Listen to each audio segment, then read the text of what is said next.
reflect and recollect. So, Awesome, awesome, awesome. What is going on, guys? This is Tabmok 99, and here with me, of course, is the host, as always, Survived Combatants. What is going on, dude? good. Everything is doing perfectly. Sorry about the kind of late stream. I know we said 8, but we had to do a couple things. I totally forgot about needing to buy a PS3 for next week's live stream. So I had to make a call real quick, and I already told the chat all about it. yeah. So they wait. Apparently they can't hear you. Oh, What? hold up. Editor. Let me. Tabmok's audio. Okay. How about now, guys? Is everything good? This is Tabmok 99, and I approve this message. Yeah, I'm seeing the levels. Yeah, the audio is a bit low on Tabmok's part. Yeah, let me see if I can. Oh, what's up, the awesomeness destroyer? Nice to see you here. Okay, he says, Ketchy is saying it's perfect now. So, Hey, that's what I like to hear. So, as we all know, this weekend was the Mortal Kombat 11 beta. Before I start this, actually talking about Armageddon, I do want to give a big, and I mean a fucking big shout out to Down4ality, from the Nethercast. He was fortunate enough to give me a code. Even I wasn't able to stream it because of the me having to set up for the damn stream, and how long I got the code for. I was very busy yesterday, so I wasn't able to stream it at all. But overall, it was actually really good, and I can't wait to talk about when we're in the main screen. But also, Tabmok, I think you've played it as well, haven't you? Oh, yeah, I had a chance to play the MK11 closed beta over the weekend. I got to give a shout-out, too, to Fatal Cade. He got one of the codes, and he was streaming it on his mixer, and he was just opening up his controller to let anyone play. I could have gotten the code for myself, but sadly, I don't have one of the consoles that the code is available on. I have every console that the code is not available on, so just my luck. Yeah, I have the Switch, and I have a really good gaming PC, and I don't have a PS4 or an Xbox One. So I guess I picked the wrong console. What can I say? But Fatal Cade has the Xbox, and somehow I was able to hook up my controller over the PC and play on his Xbox with it. So you could say that it went cross-platform, and it was amazing. Absolutely. And trust me, I have a lot to talk about the beta during the main screen, but right now we are playing Mortal Kombat Armageddon, the last of the 3D era fighting games. Well, not technically the last in the trilogy of the 3D era. It ain't the final 3D game. Next week we'll definitely be playing it, since I found a PlayStation 3 at a GameStop 15 minutes away. So yeah. But yeah, the Armageddon. Tabmok, if you want to talk. Now, about wait a minute. I do, but I just have two things. First, I want to know what's up with the PS3 again. What do you need a PS3 for? Because I kind of told the chat all about it before you could even have a chance to tell me not to. Oh yes. Well, of course, as you all know. Oh wait, I don't even need a PlayStation 3. I can just look up if GameStop has the copy at on Xbox. I'm such a fucking idiot. Damn it! If I had that Alex Jones clip from the Joe Rogan show, I'd play it right now. We gotta start getting you some clips that you can have ready to play, like a soundboard. Oh, dude, that Alex Jones clip is phenomenal. Hold up, let me see if I can find it, since I already have the Wait. Okay. I think the moment's passed. Oh, here we go. I'm kind of retarded. Oh, that clip always fucking gets me. But the reason why I did call for PlayStation 3 is because I was originally gonna play Mortal Kombat versus DCU on a PS3 until I forgot I have a fucking Xbox 360 right over here. Let me see. Oh, $7 or $8. That's actually not that bad. Or well, $6.39 for me. I get the power up rewards card. With how much I buy from GameStop, it's actually kind of worth it. Oh, I guess they have one in stock. Yeah. Okay, so when I go to work tomorrow, I guess I'm picking that up. But yeah, so yeah, wow, that was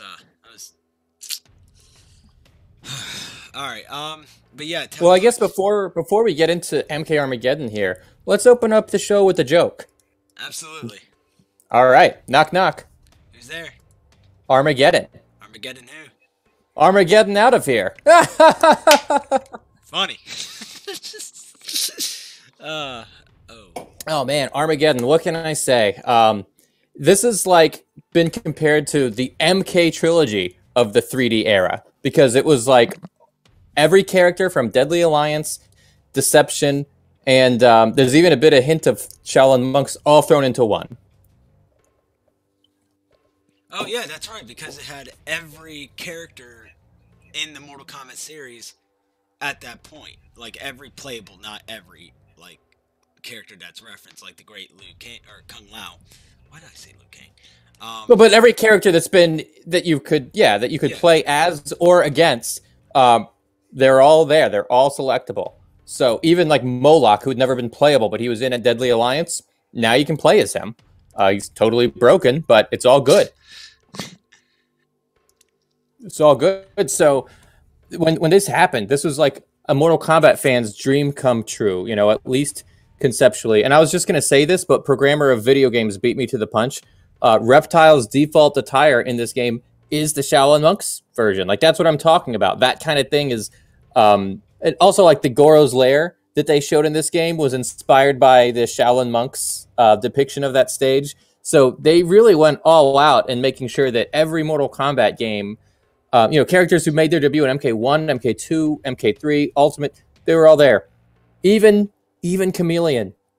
I was like, okay, they're going to forget. I remember when this game came out. I remember when they were announcing it. I'm like, all right, I bet they're not going to do Chameleon. I bet he's too obscure. They're going to forget about him. And they put him in. It was amazing. Like, then we were thinking, okay, well, what about the female Chameleon? Because they definitely forgot her. They left her out. You know, she was only in the Nintendo 64 version of MK Trilogy. There's no way they're going to put her in the game. And yeah, they didn't put her in the game until it was announced for the Nintendo Wii. And then all of a sudden, they brought her back. They brought back the female Chameleon. It's like, wow, they pulled out all the stops here. They didn't forget anything. Yep. And, oh, man, it was awesome. Dude, it was like a dream come true. Now, having said that, actually having all those characters in the game, you can't really make it too balanced. You know, you just kind of have to hope for the best.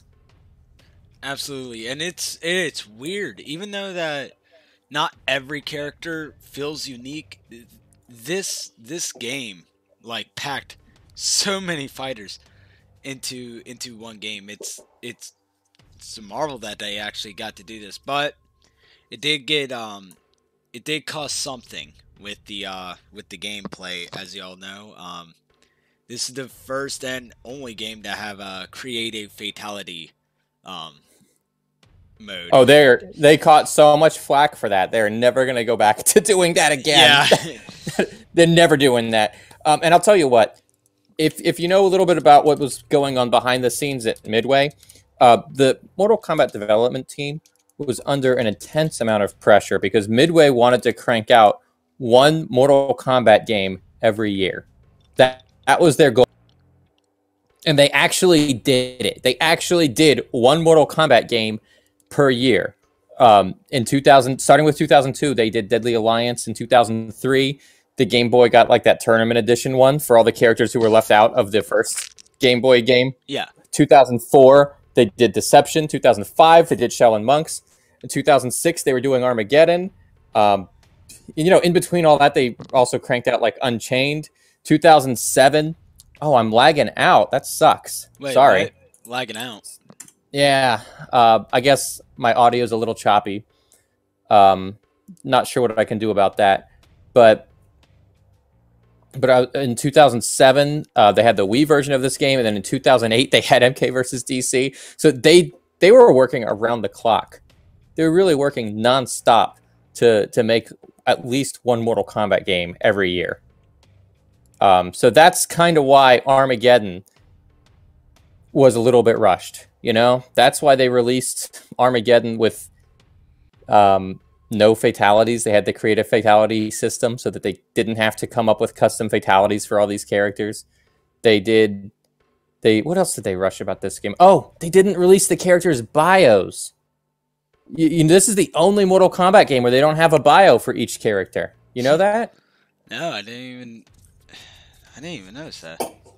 Yeah, so like, look, the story, the lore is like one of the most important things for the fans. Like, we love the lore. At least I know the Tabmok 99 fans in the chat are big fans of like the story and what goes into it. And to have a Mortal Kombat game for the first time where nobody has a bio, it was kind of a letdown. Now, on the Midway website, on mkarmageddon.com, they did release certain bios. So I think, off the top of my head, I want to say it was somewhere between 10 to 15 bios. All right, maybe 13. I want to say, but they didn't have it for all 64 characters. That very, very small percentage of characters ever even got those bios written. The ones that they released were awesome. Like, we found out the name of Natara's homeworld, Viternus. We found out that Dark Raiden was the one who brought back Liu Kang from the dead. So there's a lot of exclusive information that were released on those online bios that were not released anywhere else. But it would have been cool to see the rest of them, you know? Absolutely. So anyway, Armageddon. Armageddon was awesome. Despite that, you know, despite the fact that there were some things that were left out that we fans love about Mortal Kombat, programmer of video games has a question about the intro. Like, you know, the intro video to this game where you have all the good guys coming in on one side and all the bad guys. Of darkness versus the forces of light. Yeah. Look, Ed Boon has actually gone on record and said that he was always a big fan of like DC Comics, and he loved the Super Friends, and he loved the intro to the theme song of the old Super Friends from like the 1970s and 80s where they had a scene just like that, all the good guys coming in on one side and all the bad guys coming in on the other. That was you could see where that was inspiration for MK Armageddon's intro sequence. But one of the things that programmer is asking about, he says, so any theories on as to how Shao Kahn escaped from Onaga in the intro and somehow made it to Blaze, and what happened to Taven and Dagon? I guess, so what he's talking about is there's a scene in the Armageddon intro where Shao Kahn's climbing up the pyramid, and Onaga kind of takes him, he picks him up, and he flies off with him, you know? Yeah. And it was an epic scene, but the next time we see Shao Kahn, MK9 obviously opens up with the introduction of MK Armageddon. And how many years later was this? 2007 to 2011. So yeah, quite some time before the development team to figure out, okay, how are we going to say what happened here? We see that Shao Kahn and Raiden are basically the only two survivors. So whatever happened, Shao Kahn obviously, well, Onaga's dead, right? So Shao Kahn must have killed Onaga, fought his way back to the pyramid, and then killed Blaze. You know, and who knows? Maybe somebody else killed Onaga. There's just a whole lot of blanks that they just kind of...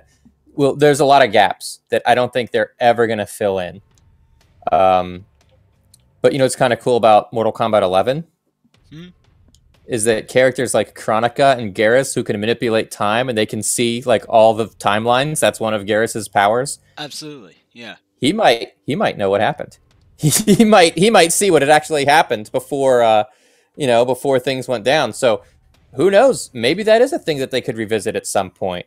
I kind of doubt it, but at least they made it possible so fans can speculate. You know.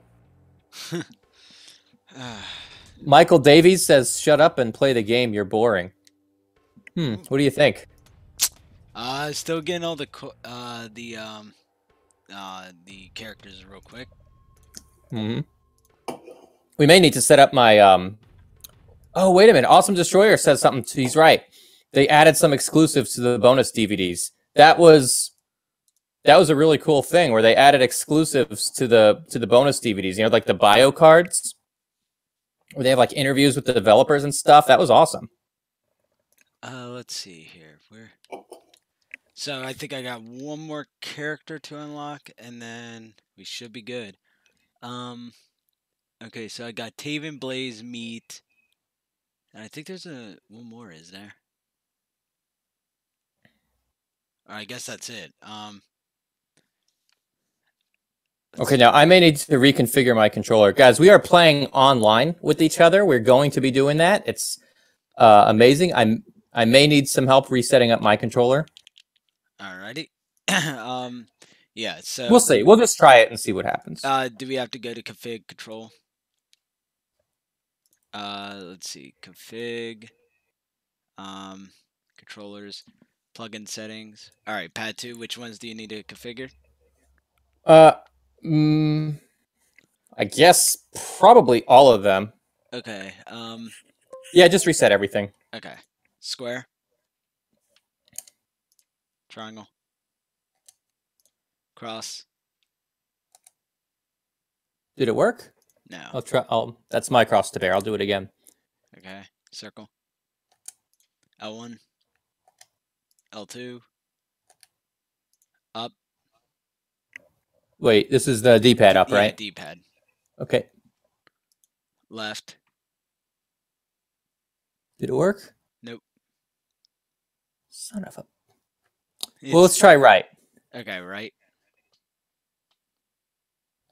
Why is it being like this? Down. All right, well, what about down? Okay, down. Oh. Do left again. Just keep on pressing it. Tell you what, let me press something in Parsec. Hang on. Remap controller. Yes, Nate. This game did have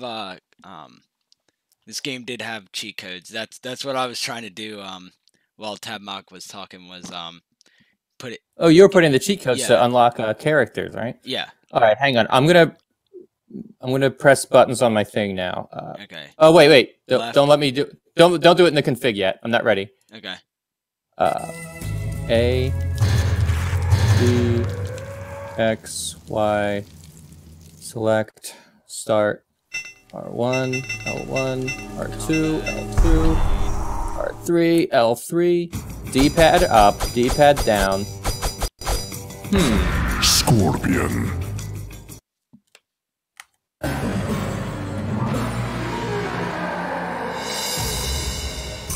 Press control for left stick. You know what? Parsec doesn't let me configure that one. So whatever, I'll play with that, and I'll just use the other. I'll just use the analog stick. No problem. I got this. Alrighty. Yeah. Let me go back to config controllers. Alrighty. Pad 2. Left analog stick up. Left. Down. Down. Wait, it didn't work? No, it does the DX. Okay, right. Okay, right. Just keep on doing it. Huh. All right. Whatever. I'll do it the other way. Delete select. Okay, try it again. Alright, again.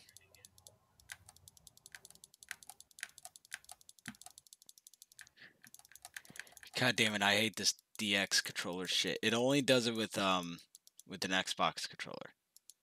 Really? Yeah. See, I'm actually playing with the PS2 pad, but for some reason the computer thinks it's an Xbox one. All right. Well, let me try it the other. Whoops. It went away. Let me try it with the other pad.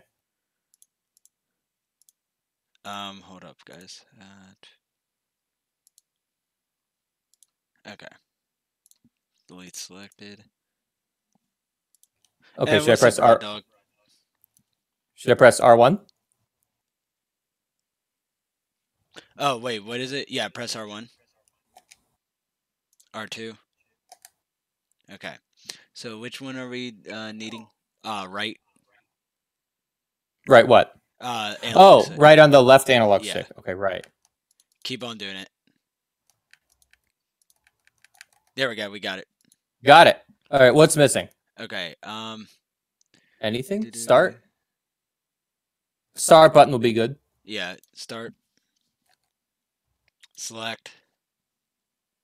Left on the D-pad. Oh, I guess that's just one of the buttons. The left on the D-pad is. I'm gonna have to go without it. Yeah. Okay. And then. Is that it? Did we Yeah. finish configuring? Yeah, I think we did. Okay. Right. Cool. It's a little loud for me. Yeah. Holy crap. What kind of car would suit Sub-Zero? Oh, well, we actually will show Yep. that off today. Yeah, because we're gonna be playing Mortal Kombat. Yeah, we know exactly what Sub-Zero's car is like. Now, are you playing one player? Yes. I'm just gonna run through arcade real quick. Oops. Sorry, I messed you up, buddy. No, you're fine. Yes, We're- Ron, we did play the beta. Sub-Zero. Tabmok 99. It's lagging. Did you hear of the MK2 Genesis hack where you can be... Yeah, I have that Genesis hack. I actually have that as a cartridge, too. Let's see. Hold up. Programmer of video games. After watching Brusque Poet's video, it makes sense that Armageddon happens because of Shinnok. It was Shinnok that caused the division between Argus's family, which led to Argus and Delia's death.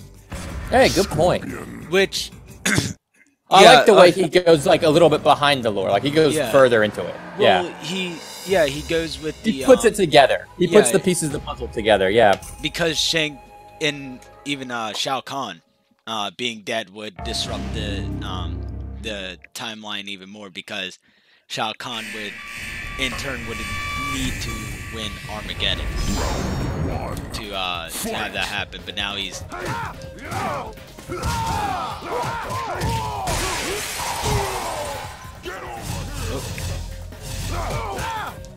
You know, we didn't talk about this, but how awesome is create a character? Oh, I loved it as a kid. It kind of felt like I was playing Soul Calibur. Flawless victory. Round 2. There are people who just could get lost in that. They could spend all day designing their characters. You know what I mean? So many options. Like, it was virtually unlimited. It was great. Did someone... Does anyone know that Cassie Cage is the first Mortal Kombat character? With its real name, not the nickname, beginning with a C. I mean, if you don't count Johnny Cage's last name. Scorpion wins. Mortal fatality. Well, I just pressed random combinations and got that, so...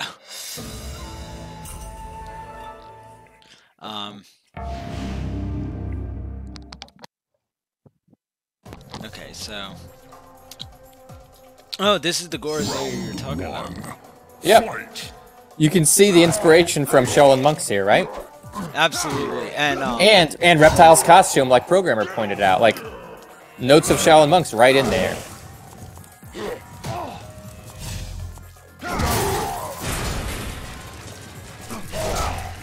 You know, Chameleon's name begins with a C. Scorpion wins. Round 2. Fight.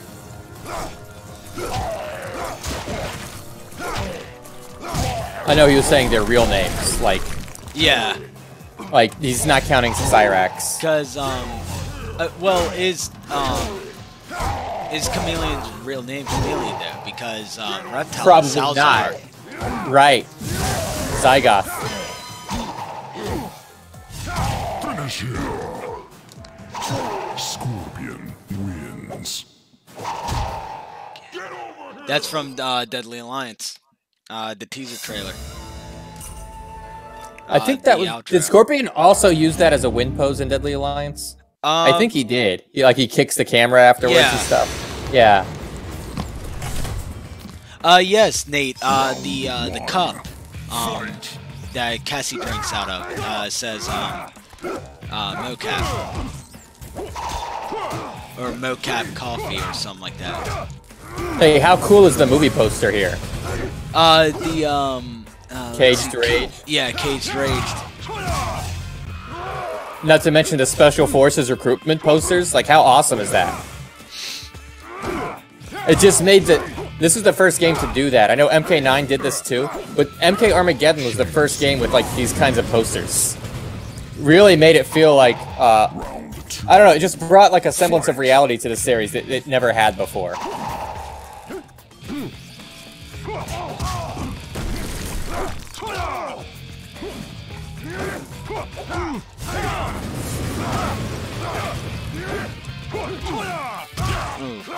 Oh! Death Trap! Death Trap! If anybody has played Def Jam 5 for New York, you know this one pretty well. You see that light at the end of the tunnel? That's not heaven, that's the C train. Round 3. Daredevil quote for you. Oh god. That was a good Netflix show too. I never got to watch the third season. Yeah, and now you can't. It's been taken down forever. Yep.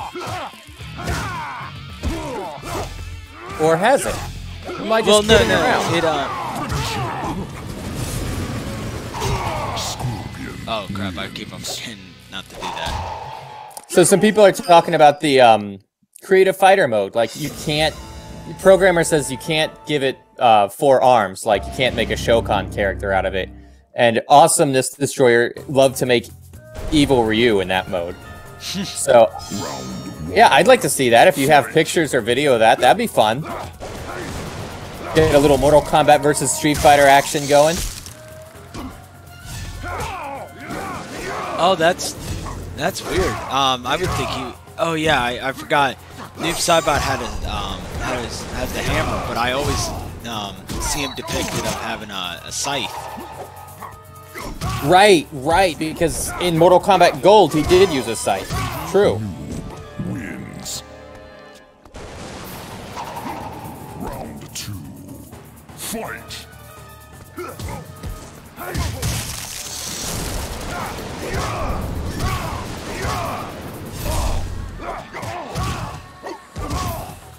God damn it.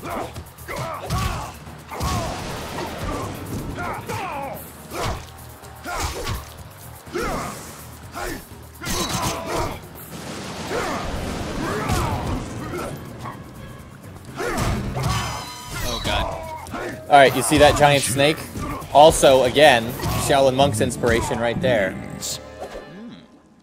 Jared the dog used to make cyber ninjas. He used to make like a cyber reptile. Hey, you know, in MK9 on the challenge tower, there is a legit cyber reptile there. So, you know, the MK team would fully agree with you. Dear Christ.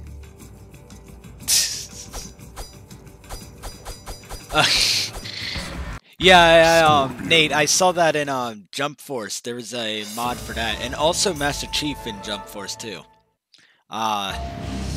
Yeah, but there's legit a picture of Shaggy in MK9. Yeah, I saw that. That was hilarious. Round 1. Fight.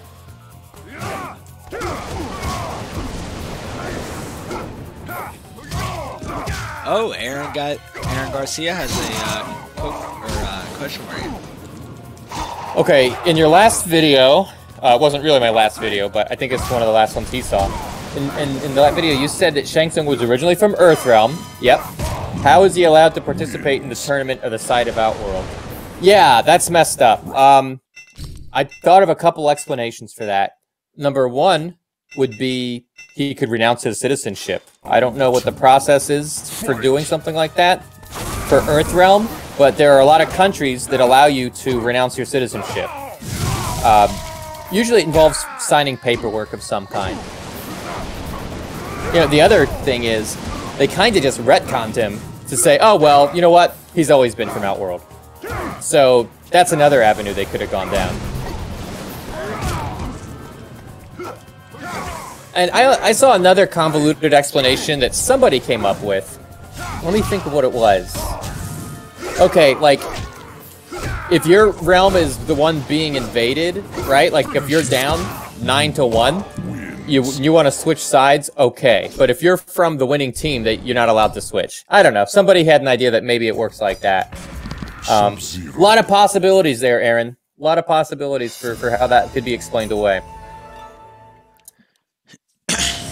Programmer of Video Games says, I never got why the characters had the same default style in the character select. Huh.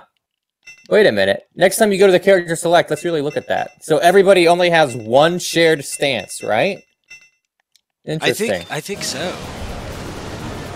That is interesting, because when you actually start the game, they all have their own unique stances. Brother versus brother. Alright, there's a couple questions I want to get to. Nate Lore points out that Shang Tsung is the host of the tournament. Yeah, so maybe only the host can decide what realm he's going to be from. That's, you know, that's another possibility. Shinox, this is funny. Shinox says he was allowed because he changed his name. He was originally Shang Lao. Like, okay, you know what he's talking about, right? No, actually. Alright, in the concept art originally drawn by John Tobias, before Shang Tsung was fully fleshed out as a character, that was the name that he wrote for him, was Shang Lao. And what's your favorite MK Malibu Comics original character? Probably Siang, because they're these two twins named Sing and Sang that are both Shaolin monks, and they can combine into one person. They can fuse together and become Siang. I think that's awesome. Hey, nice fatality, buddy. Thank you. Jeez, oh, Pete, I can only do immortal. Aaron Garcia said, I think it would be ironic and hilarious if Shang Tsung and Liu Kang during the final battle would have won for Earthrealm either way. I know, like, technically. But then where's the threat? Stage. Where's the threat, you know? Round 1. Fight! Out of the entire series, the armory theme never disappointed. I love the armory theme so much. It's pretty high energy, yeah. Okay. Alright, the programmer of video games says, in Mortal Kombat Special Forces, is there an explanation for why there's a king called Kang and another king called Sung? What do you think? Damn. Because you played that game more recently than I have. I don't think I even got up to that part. I mean, I think it was just a nice little nod, you know, like a little reference to the characters that we know and love, and that's pretty much all they were. Nate Lore says, is Noob a Wraith or a Revenant? He's a Wraith. Round 3. I think in MK9 for his bio, they did use the word Revenant, but, well, I know, there's a difference between Revenant and Wraith. Like, Scorpion is a Revenant. well, I'd say Scorpion's a Spectre. Oh, that is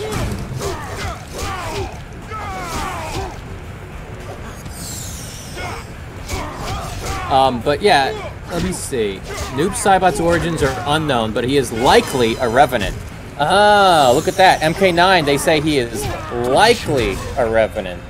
So, you could argue that he was never a Revenant, he was a Wraith.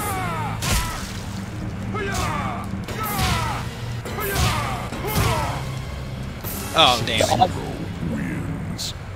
The Awesomeness Destroyer says, my only two idols ever are Tabmok 99 and John Tobias. Well, you have good taste, buddy. Those are my idols, too.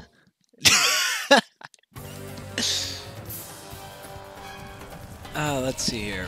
What can we do with Taman? Fight!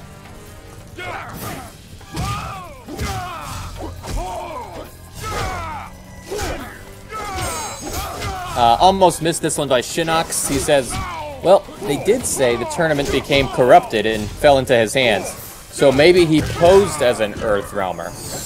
Huh. You know, Shinox, maybe it's more like one of those things where perhaps he was deported from Earthrealm by the Elder Gods, you know?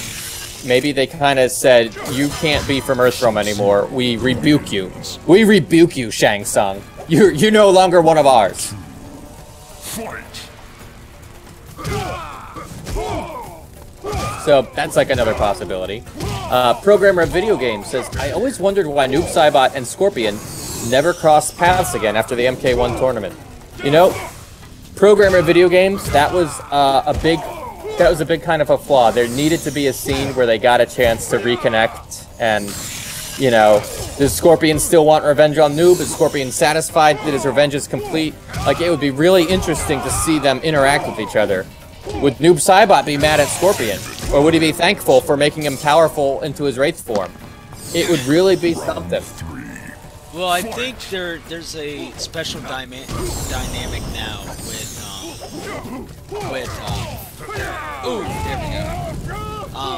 Scorpion and Sub-Zero or Kuai Liang being friends now.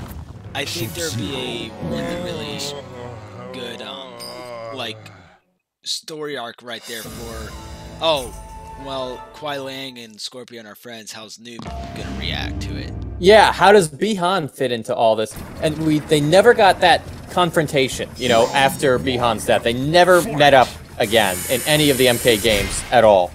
So I agree with you completely. In fact, I thought about that myself, and when I worked with Jimbo Limbo on the Shujinko game, which is like a fan-made 16-bit RPG, we actually provided a scene where Scorpion and Noob Saibot have a chance to meet up, and you finally get a chance to see how their personalities play off of each other.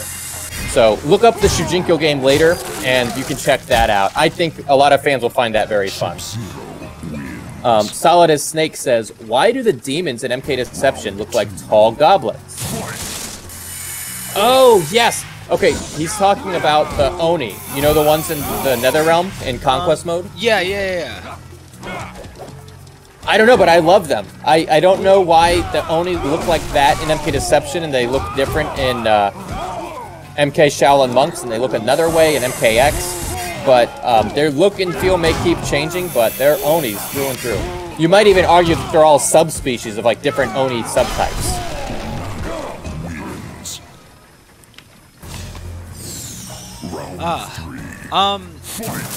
Let's see. Oh yeah, by the way, Twitter. So you apparently got a secret or a very rare version of Mortal Kombat 2. Oh yeah. You know what? Maybe let's come back to that later when you're not playing the game, and we can maybe show a picture of that. Absolutely. But yeah, I did. I have a special version for the Super Nintendo, which is a not for resale one. That's super duper rare. You almost never see those. Yeah, and I got a and today I got my packaging from Australia, with the let's play as no, oh, all right. So today I got my first game from like a different country. Of course, it's Mortal Kombat X from Australia, but the deal is that this game is Mortal Kombat X, not complete, the special edition, which is basically an Australian steelbook of the game. So that was really. And awesome. I saw a picture of that as well over on your Twitter. Mm-hmm. Yeah, that's absolutely something we should probably show pictures of on stream. Our new takeaways. I love them.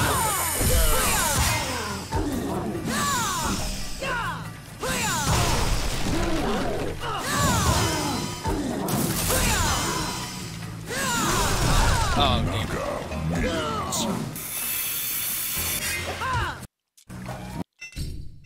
She's actually not that bad. Round 2. Fight!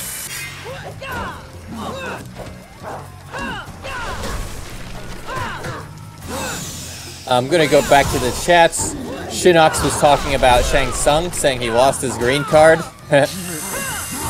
Nate Lore says, Jason is a Revenant, but is not part of Quan Chi's army. P.S. I know, not canon. I guessed not. Get it? I guessed not. Let's see.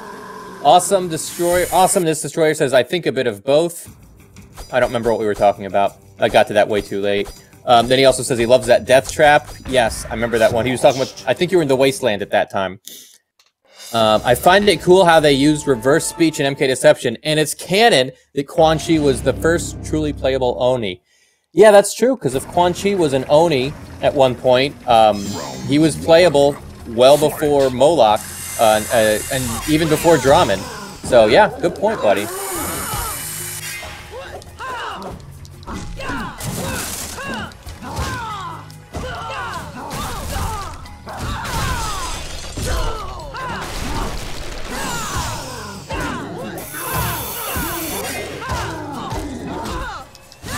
Now, you know who's awesome to play as if it doesn't work out with Frost? Lee May. Oh, that is true. I did play her in Deadly Alliance. I think I beat the arcade mode with her. Fight! Yeah, she's just badass.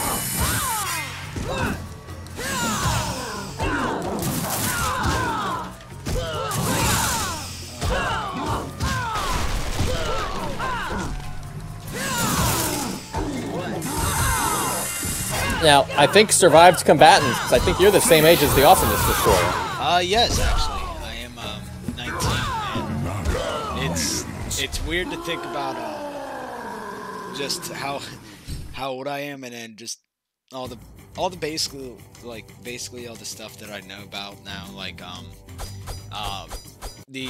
yesterday when I was with my mom, I told her, holy shit, I'm gonna be the last kid to know what a damn cassette, a VHS is, what a floppy disk is.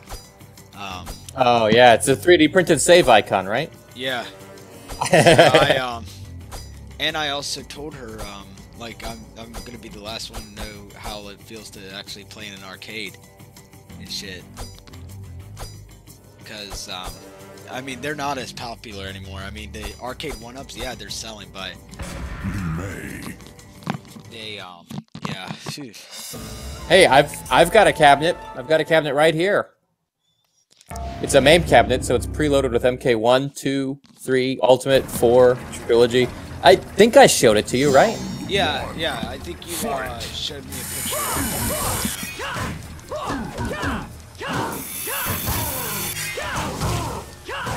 Oh, dude, are you gonna get a flawless on him? Oh, you did! You did! Damn. Thank you for recommending Lee May. Holy shit. Yeah. Oh, let's see. Programmer of video games. I always hated how MK4 made Goro into an ally of katanas. Yep, only to betray her in Deception Unchained. Yeah, I agree. So many twists and turns, so many changing allegiances and changing back. I mean, it's hard to believe that someone would fight on the side of Goro and that someone like Goro would fight on the side of Shang Tsung and Shao Kahn for so many hundreds of years. Really quickly flip over to the good guy's side and then flip around right back again. That's a very unsatisfying character arc. I get where you're coming from with that. Alright, let me read Solidus' Snake, because he's got a couple of them. So, 1, the Onis of Deception, goblin-like Onis, are pure-blooded intelligent Onis. Debatable. 2, Onis from Shaolin Monks are normal Onis. Okay. And 3, Onis from Outworld, the giant-like Oni warlords from MKX comics. 4, Onis from MKX story, yeah, and also from MKX Mobile, are stupid warbred for Shinnok's army. And 5, oh, he got it. Onis from the MKX Mobile are weaker Onis because they look less demonic and more turtle-like. Wait a minute. I think the Onis in 4 and 5 are supposed to be the same. I don't know. I'd have to do a quick side-by-side comparison. I like to use Awesomeness Destroyer now. I like to use Minotaur Motaro. I heard that his 4 legs were a problem. Yep. And he was going to be the only character to be cut. Yep. That's true. So it was easier to just come up with the reason why he only has 2 legs now. That way, at least he's in some form. The other option would be to leave him out completely, like they did in MK9. So pick your poison. My mom got me into gaming, and we both played WWE games and Mortal Kombat. Awesome, awesome. We played those games together. Yeah, my mom did not get me into gaming, but my dad did on an Atari 2600. So that shows you how far back we go. Playing Breakout, Space Invaders, Pac-Man. That's what got me into video games. Oh man, you almost had him. I think I have a Atari 7200. Oh, sweet. Yeah, in my basement somewhere. I posted it up on Twitter.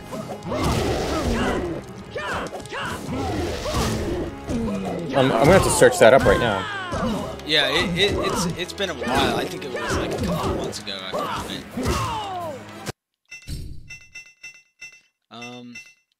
Wait a minute, the Warner Brothers CEO just resigned. Wait, what? Oh yeah, this is breaking news. That's weird. Is it though? Ooh! I just got her with Lee May, so this is the second game to beat Mortal Kombat with Lee May. Congratulations, buddy. Let's watch an ending together. Absolutely.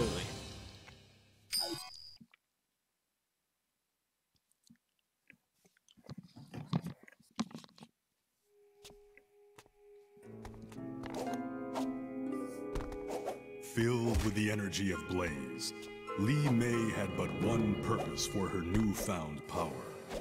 In retribution for slaying her people, she banished the souls of Quan Chi and Shang Tsung to an obelisk. Trapped inside the relic, they must fend off wave after wave of aggressors for eternity. Justice has finally been done. Oh, snap. Yep. So if you played Conquest mode, if you played Conquest mode in this game, you know how tough that can be. Trapped in one of those obelisks. You know, like the kind that Taven had to go through. Oh, buddy, hey, before we move on to the next game mode, I wanted to know if you could put up a couple things on the screen. Absolutely. Let me, There's breaking news that just happened since, I guess since after we began this stream. So this is brand new stuff. Let's see.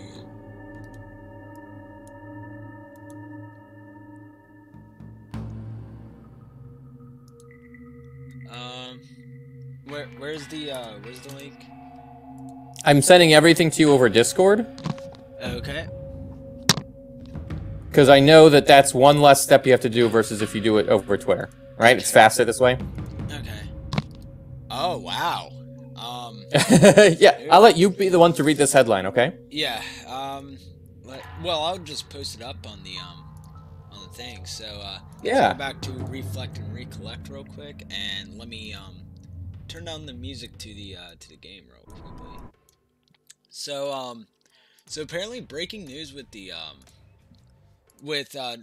Warner Brothers, which if you guys don't know why we're talking about Warner Brothers, it's Warner Brothers actually owns Mortal Kombat, DC, all of those basically they're the parent company. Yeah. They're the parent company of NetherRealm Studios. Yeah, so let me put this behind here. So apparently the Warner Brothers CEO admits claims that he promised roles in exchange for sex, which, Jesus Christ, if that's actually true. I'm not a believe all people believe all women person, but I don't know. I mean, did he resign because of it, or did he just like, oh, there's these allegations, I guess I'm just gonna resign right now? Well, I don't know about you, but if it were me, I wouldn't resign if the allegations were false. Yeah, that is true.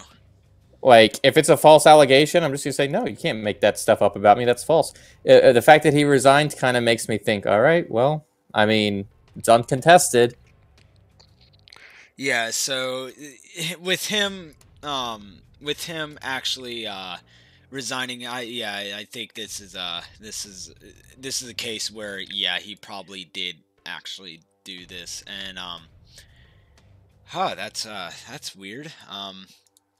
But This is a Harvey Weinstein yeah, situation. yeah, I Then. was about to say that. This is exactly a Harvey Weinstein thing, because as y'all know or don't know, with Harvey Weinstein, for the past, I think it was 20 years, I think it was, he had women basically have sex with him, do weird stuff in hotel rooms and everything. And I think there's even audio evidence with some girl and Harvey Weinstein with him begging like a little bitch.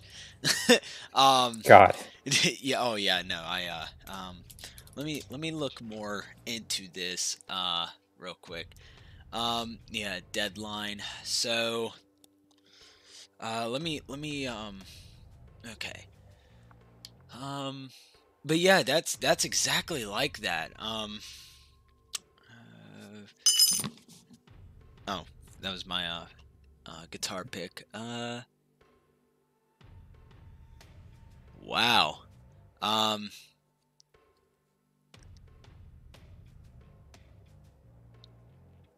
well, of course he wrote a resignation letter, of course, like dear colleagues and everything. But And it also says Kevin acknowledges that his mistakes are inconsistent with the company's leadership expectations. So, I mean, if he's saying that he's made some mistakes, then then that's probably what it actually is. Wow. he said, after reflecting on how the attention on my past actions might impact the company's future. Okay. Well, I guess it's not really up for debate. Yeah, I guess.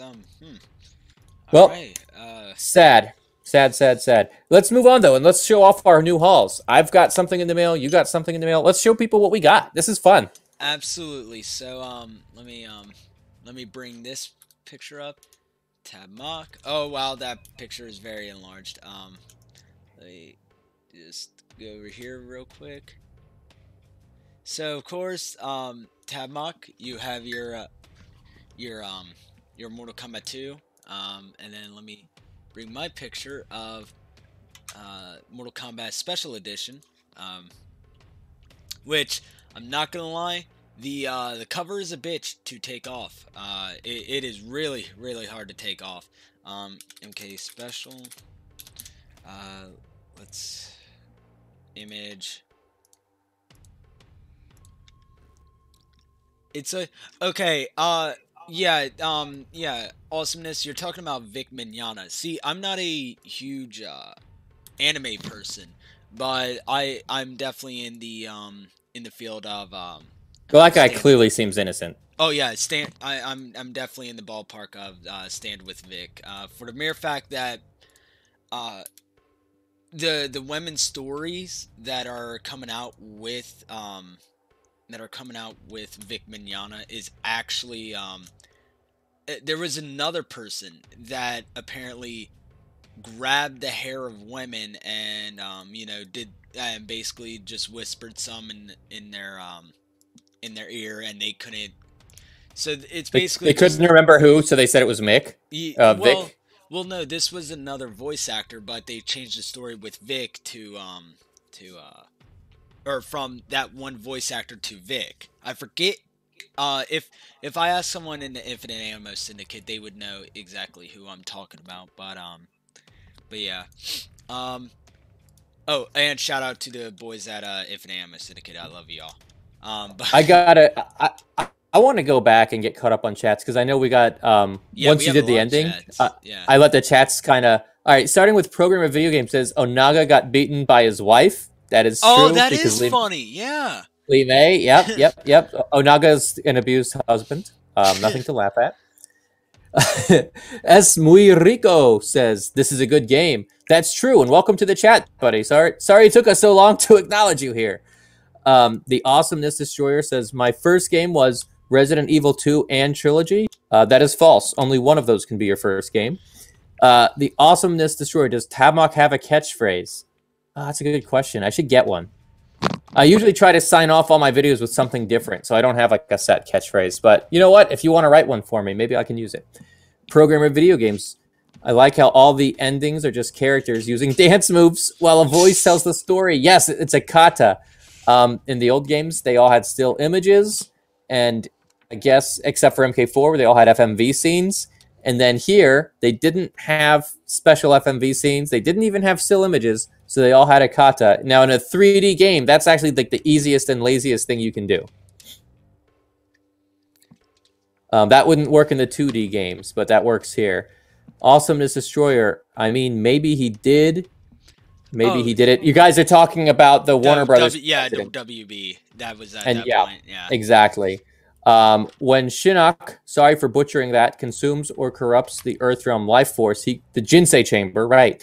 He consumes some of the one being's power, and that's why his corrupt form looks more stable mentally. That makes sense. Unlike the crazy giant insect demon he turns into when he gets pissed at Sub-Zero in Mythologies. Yeah, he is based on that design, but he does look a little different, and maybe it has something to do with consuming the Jinsei chamber. That could work. That version was so cheap, Snake. What? That version was so cheap, Snake. I think maybe cheap skate. Oh, no, you're talking to Solid as Snake. I get it now. You're saying, yeah, that version was so cheap, Snake. Solid as Snake says, I know, right? He becomes Insect Demon Man in Mythologies and Fancy Boy Demon Man in X. It's weird. Yeah, there is a discrepancy there in his appearance. Nate, I just saw your comment. That's funny. I'll tell you where that comes from in a minute. In MK Mythologies, he just looks like a giant skeleton. That was Programmer. Awesomeness Destroyer says, going back to Vic Mignogna, it's like the DBZ voice actor who got accused of sexual harassment, but there's proof he didn't do it. Yeah, that's the Programmer, you know, Broly. Yeah. Yeah, that's Vic Mignogna at that case. Yep, voice of Broly from Dragon Ball Z. And Sean, Sean Schimmel, yeah. He's definitely against Vic, and oh god, ooh. That sucks. And there's another person that's against Vic that that actually like Roy. Is it Roy? No, it's DC Douglas, who is a if y'all don't know, I'm a part of the Resident Evil fandom. He's the voice actor for Albert Wesker. Now there's an attorney who has a YouTube channel. His name is Nick Rekieta. Yeah, Rekieta. Yeah. Nick Rekieta. Oh, so you know Nick Rekieta? Mm-hmm. He's been on Killstream a couple of times, so I found him out on Killstream and Mr. Mediker. Man, that's great that we both travel in some different circles, but yeah, it meets up right here. He does some amazing legal breakdowns of like a lot of different cases that are fascinating. Like it's called Law-Splaining the Interwebs, his show, and he breaks down this Vic Mignogna's case, and he actually did a GoFundMe for him, so it's going to be great to see how this shakes out. I'm 100% predicting a win for Vic. Oh yeah. So okay, going back to Shinnok. Solid as Snake says he looks more like an insect exoskeleton, if that makes any sense. And you know, what do you think about that? Shinnok's appearance in MK Mythologies when he does his demon form. An insect exoskeleton? I think that's a pretty good description. Let me check real quick. At any rate, it would be funny if they called it his animality. Let's see here. Oh, there we go. Can you send me a picture of it real quick? Yeah. Oh man, that should be a meme right there. What am I missing? Hold up. Let me grab a link to it. That needs to be just a like anything. I don't know, but it needs to be turned into a meme.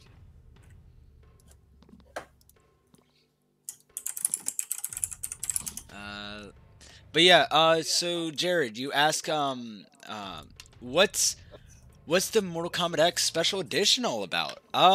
Actually the Mortal Kombat Special Edition is there you go. So it's just a regular Mortal Kombat X. Oh, I see now. Yeah. He looks like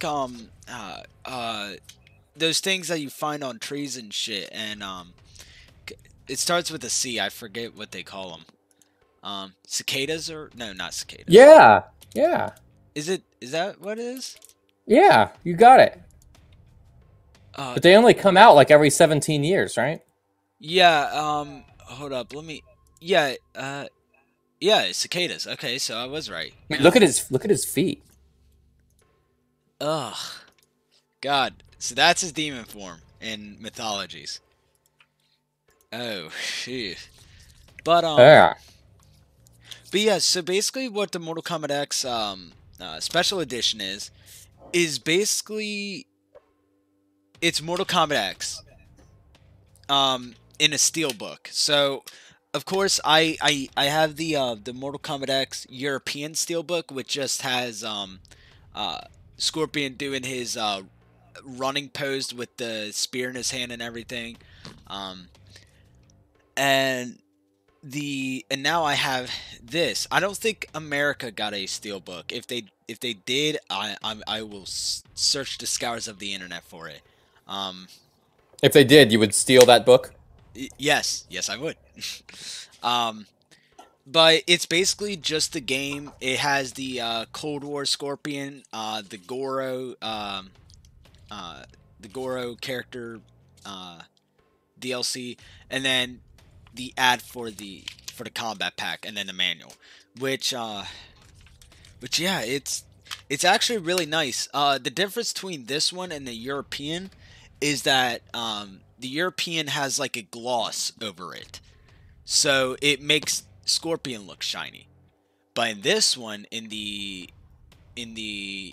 Australian version, there's an indentation from where Scorpion is, and that's why it's so hard to take it out from the little plastic what's it called, cover. So if you take the cover off, it just says Mortal Kombat X. So the includes Goro downloadable content and special edition, that's not on there. So when you remove it, it just literally has the Mortal Kombat X logo. And so the slipcover, the plastic slipcover you're talking about, has the words Special Edition printed on that. Yes, and the includes Goro thing. Yeah. Okay. So when you take off the plastic slipcover, you don't see any of that. Yeah, interesting. It's literally just Scorpion and Mortal Kombat X, and then on the back, it doesn't really have. It just has the other half of Scorpion. And then inside, where the disc is, it's just the Mortal Kombat X logo. And then, of course, on the left side, it has Scorpion. I call it the running animation, where he looks like he's like on his knee or whatever, and has the he looks like he's in the middle of a run. That pose. Yeah, it's awesome. I love that. Yeah, this is definitely a good addition to my steelbook collection. I'm looking forward to collecting more steelbooks because if you guys also didn't know, I bought the what's it called, the Mortal Kombat 9 bookends. So it is really, really cool. It hosts my Mortal Kombat X steelbook, the special edition one. The European edition is on my what I call the shrine, which is basically it has Resident Evil 2 stuff on it. It has the Mortal Kombat X gold statue, the BoJack Horseman pop figure. But in the Scorpion and Sub-Zero bookends, it has both my versions of Resident Evil 2. So I imported one from Japan, and then I got the other one from the European side. And then I got God of War Injustice 2 steelbook from the what's it called, the Ultimate Edition. I got that day one. And I also got the jersey, but I'm waiting to live at my own place to put it up in a frame, and yeah. And then I, of course, have Mortal Kombat and Resident Evil 2, so. And my haul is, of course, that MK2 cartridge for Super Nintendo. And as you can see, it says not for resale on it. And the top of the label, it's a little torn, but it also says not for resale, demo only. And what's cool about that is I remember seeing this at Toys R Us when MK2 was being sold brand new in stores, and even before it was out, like when the stores wanted you to pre-order it and stuff, you could actually go to Toys R Us or any other game store and go in and play the game before the release date. And it was the full game. Like, there were no limitations. All the characters were there, all the options. Oh, hey, Yeah, Solidus Solidus Snake just I was became about a to say. combatant. Yeah, Cool. thanks, Solidus. Now, is that over Twitch or YouTube? YouTube. I can look on the dashboard right now. It tells me which since I linked both accounts. Awesome. Dashboard. Yeah, it's from YouTube. Awesome. So, yeah, I actually had an opportunity to get one of these cartridges on eBay once before because they don't come up that often. I was like 14, 15 at the time. And back in those days, you didn't have smartphones. You had dial-up internet. And I was outside playing with friends. And I completely forgot that I had this auction going on. By the time I remembered that there was an MK2 not for resale cartridge available, it was too late. I already missed it. So I had to wait many, many, many years for it to come back. And finally, I was able to snag one. So I'm really happy that I got this. As far as I can tell, the game is exactly the same as the final version. There's really no difference other than the label. But they're so super rare. They're so hard to get a hold of. So this, I don't know if I would say this completes my MK collection, but man, is this a great addition to it. Oh yeah, and I just completed my my Mortal Kombat X collection because let me see if I can let me see if I can get my shrine shelf that I call it, and the picture of it. Let me check this real quick. Now, while you're loading that up, I'm going to get caught up on a couple of these chats. Yep. Okay, so I wanted to explain one thing to you. Remember, Nate Lore asked, "Do you know Meat's cousin Scully?" Yes. Yeah, I actually do. I know where that's from. So a long time ago, IGN did this video series called Fighter of the Week, and they spelled it W-I-I-K because, you know, Mortal Kombat was coming out on the Wii. Yeah.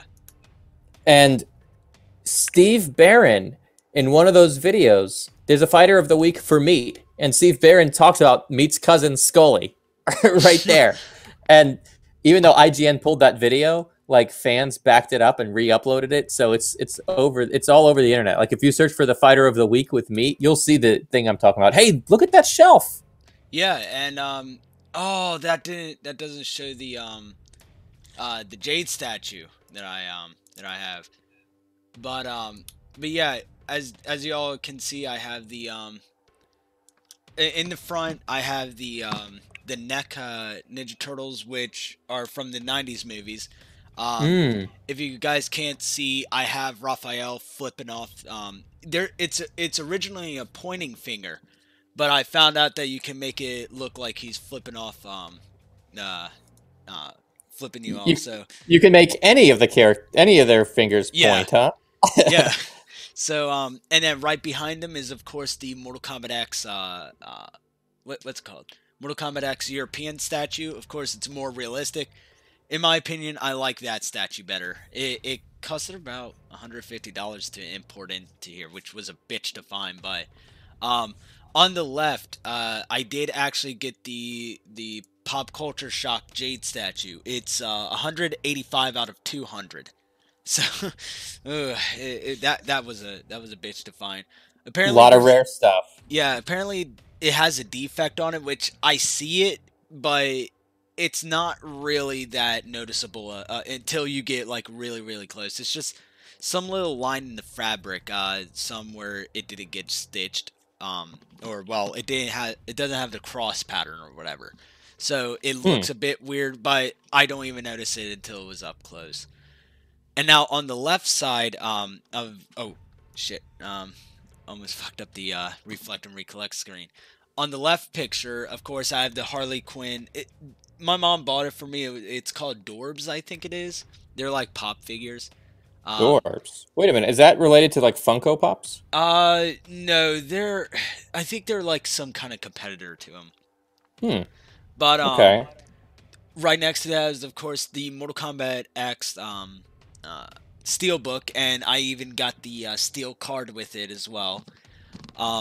Right next to that is the collector's Resident Evil 2 Stars badge, and right behind it is the art book from the collector's edition. And I've updated it now, but I put the Pix and Love collector's edition right in front of the in front of the art book, but behind the badge. Right next to that is, of course, the Gold Scorpion statue with the comic book from the EU version, or the EU statue came with the comic book, and I said, it looked better with the Gold Scorpion statue. And of course, right next to that is BoJack Horseman. Now, I do have the skin of Gold Scorpion on the PlayStation 4, which is... Oh, wait a minute. Weren't you, like, looking for that? Weren't you saying that was the one thing you couldn't get? No, the one thing I couldn't get was the special edition. Almost everything was easy to find. Which, if anybody doesn't know, it's really, really, really easy to find a new, basically a new copy of the Mortal Kombat X Course Collector's Edition, brand new. It's about $80, I want to say, and it's, I mean, if you main Scorpion, it's worth it. But if you don't main Scorpion, it's kind of not worth $80 for a damn skin. Oh, so no, I think it is. I'd be happy. They are made by Funko. I didn't even know that. Maybe, and you know what? I might have even seen Adorbs once and not even realized it. I will. But anyway, you know what? There's a lot of chats that I want to get caught up on, but I also want to play with you. So absolutely. I don't worry. I can see the screen on here, so I can read some questions. All right, here. Let's fire up some Mortal Kombat. I don't have the ability to join in the game yet. Oh, press start. Well, it says the host is looking at something else right now. Okay. Oh, there we go. I'm in. Okay. Let me bring up the chat real quick. Okay, there we go. Scorpion. Okay. Programmer of video games said Chronica is apparently Shinnok's mother, according to rumors. Yeah, I'm trying to avoid these rumors. I don't think that's actually true. I think that was just someone. Anything's possible. I don't know, and I'd rather not know until I'd rather be surprised if that's the case. So Reptile is the best girl. Well, actually, can Elder Gods really have mothers and fathers? Probably. I got the MKD. Oh, hold up. Oh, wait. Do you not have the R2? I forgot my button. No, I can do R2. Okay. I'll be okay. I just didn't know what the button was. Okay. It's been a while since I did this. Yeah, let's restart that real quick. Apparently, see, I'm used to playing on the Wii with an actual steering wheel. Apparently, Awesomeness says he has a steelbook version of Bully? MKD and Armageddon. I might have to. Oh yeah, you know what? I have those too. They are pretty great. I guess those are probably my next one. Someone earlier said they wanted to see what Sub-Zero's car looks like. Yeah, that's right. There it is, right there. Snowmobile. There you go. Let's see. Programmer says, what about Mortal Kombat story that involves the Dream Realm? Now, the first time I've ever heard about the Dream Realm was Freddy Krueger, of course, and he was only I think he's a guest character, but the Dream Realm is confirmed canon. I think is what it is, isn't it? Yep. Okay. Yeah. Yeah, I like the Malibu comics. They mentioned the Nightmare Realm. Years before that Dream Realm stuff. Oops, I died.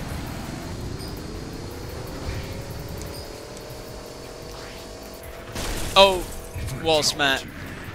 All right, I think my controller's not set up to do this properly. It's okay. Okay. It's okay. Just keep it going because I don't want to keep on going to the menu and backing out. I'll deal with it. Well, what's happening now?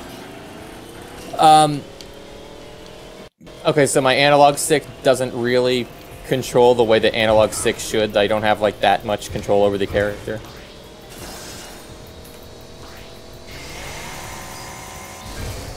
I just have to adjust. I'll be okay. Let's see. Is the Steelbook copy of Bully on PS3? If I'm not mistaken, that's actually very or PS2. I think that's actually kind of rare, isn't it? Yeah. I think it is. I'd have to check. I'd have to check though to make sure. Okay. Am I in first? I was complaining about my controller's not right. Now I'm in first. Okay. Sucks to be you. Sucks to be you, dude. Oh, I'm in third. Okay, I shouldn't have been bragging. I shouldn't have been talking shit. Ah! This is what happens. No, I got crushed. Let's see. Hold up, let me scroll down on the list. Okay, so Mortal Kombat X Fortnite possible because of Unreal Championship 2. There's even a voice of Shao Kahn as the alternate. Yeah, Wait a minute, what is this voice of Shao Kahn? What is this? Huh? Oh, for Mortal Kombat, or not Mortal Kombat, for Unreal Tournament 2, for the Xbox original. Raiden's in that, right? And yeah. For the announcer, Shao Kahn is the alternate announcer. You know what? That is one piece of Mortal Kombat trivia that even I didn't know. Now, I just speared Sub-Zero, which is kind of funny. But yeah, I don't think that they're gonna do a Mortal Kombat X Fortnite. I'm gonna be surprised, but I think Ed Boon has shown like some kind of like thing for that, like some kind of Dude, Warner Brothers is so good at promoting the game. I mean, look at the reveal party that they did in London and LA. Oh, yeah, absolutely. I mean, if it's going to be good for the franchise, they'll find a way. They have this whole like Science of Mortal Kombat video series now that's being produced. Oh yeah, love that. Dude, they are really going all out here. Which is amazing, considering the game had no presence at E3 this past year. They are really making up for lost time, and they're doing great. They're killing it. Okay, so apparently, yeah. So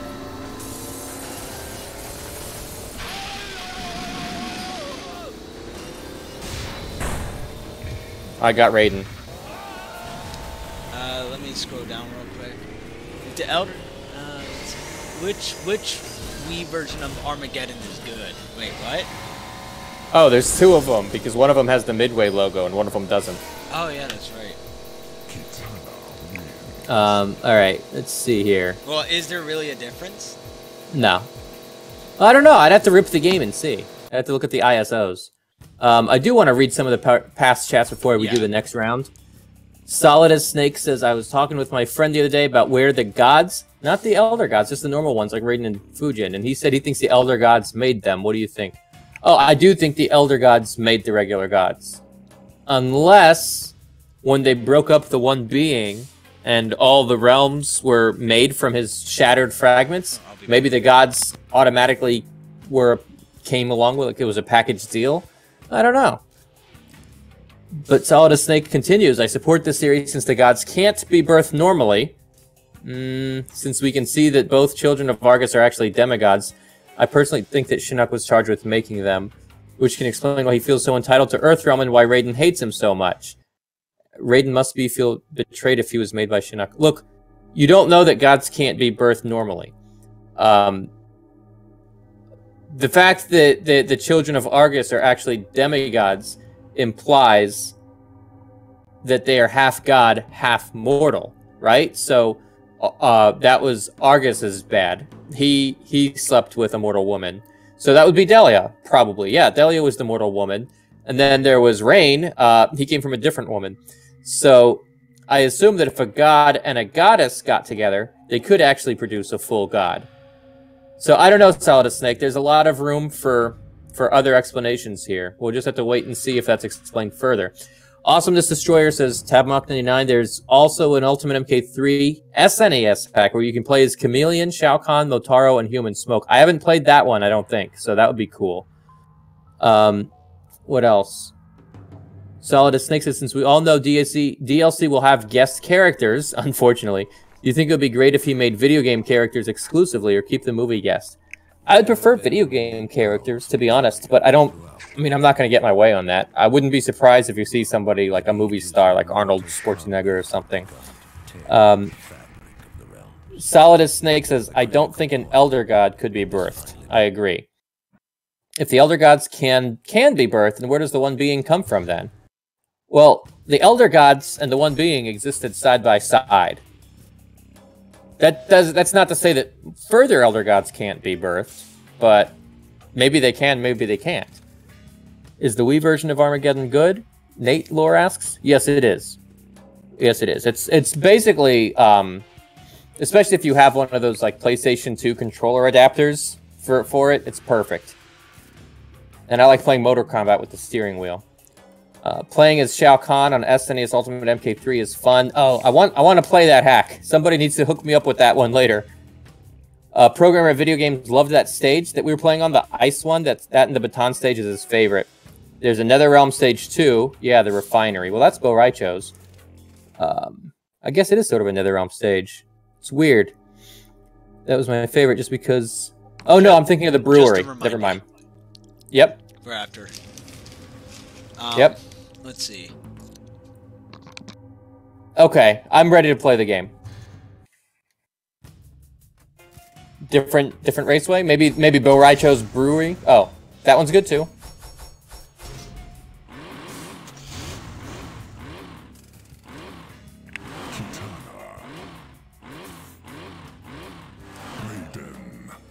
If all the realms are the One Being's dream, does that bring the possibility of chims existing in the MK universe? Oh, you're gonna have to educate me. What are chims? What am I missing? There's some kind of mythology I'm not up on. Oh.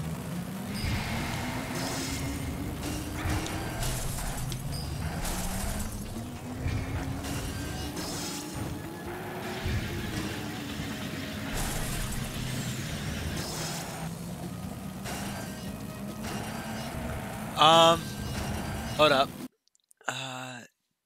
Let me check this link real quick. Oh, that's the link to the hack. Or well, the description. Yeah. I'll download that later. No problem. Yeah. Let me see if I can. Control C. Control V. Okay. Thank you. Yep. All right. Let's see. Let me bring back PlayStation 2, and then yeah. By the way, thank you, Awesome Destroyer. Yeah, good stuff. Man, I speared Sub-Zero. I bumped Melina. You're really killing it, huh? Uh-huh. What other rivalries can I do?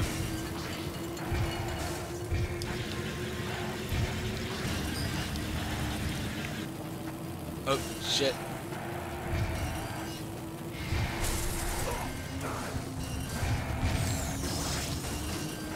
Man, her ability really does suck. I'm not gonna lie. Oh, shit.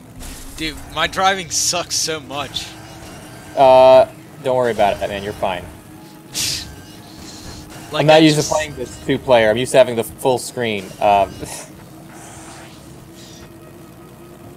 Could regular rating go back to becoming dark, or can dark rating come back to becoming regular rated? Yeah, there's actually a song about that. When darkness turns to light, it ends tonight. You know the one. Oh god.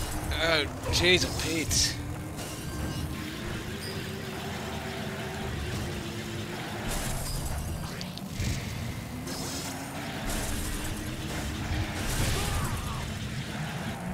Damn you. So does that shield, like, actually harm people or not? No, it makes you invincible to, like, immune to other projectile attacks. Like, if you sense that someone's going to attack you, you're fine. Like, see, I just attacked you. Yeah, it harmed me. You're right. It does harm you. Okay, that's...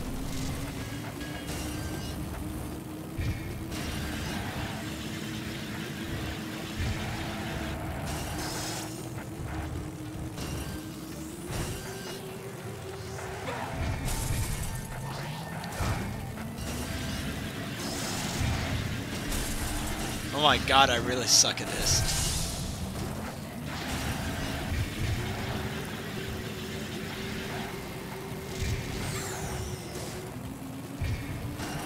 Alright, I'm gonna bump some people.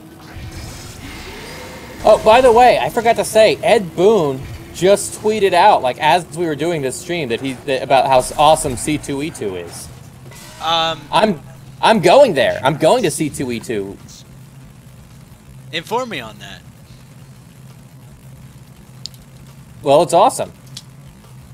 I mean, Dan Pesina's going to be there. Richard DeVigio, Catalin Zamiar, Elizabeth Malecki, John Parrish, Anthony Marquez.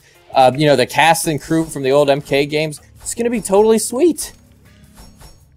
Yeah, let's go to a different stage. Let's keep mixing it up. It's great. Which one? Anything new. Anything new is fine.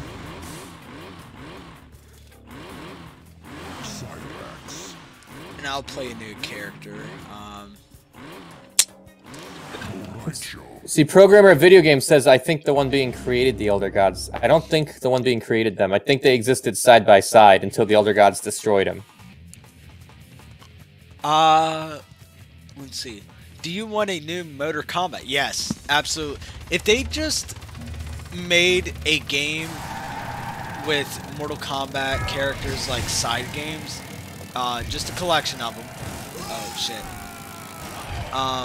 I'd be happy with it. Like, say, if they brought back puzzle combat, chess combat, and if they thought of some new stuff, so like Mortal Kombat. Oh, like just like a mini game collection, like no fightings. Yeah. Dude, that'd be easy money. I mean, it'd be easy to make. Everybody would enjoy it because, I mean, a lot of people do miss the mini games. I mean, yeah, we do have Test Your Luck, but it was not. No, it's different from having like a conquest mode or a motor combat or a puzzle combat. Whew! Almost fell down into a pit that time.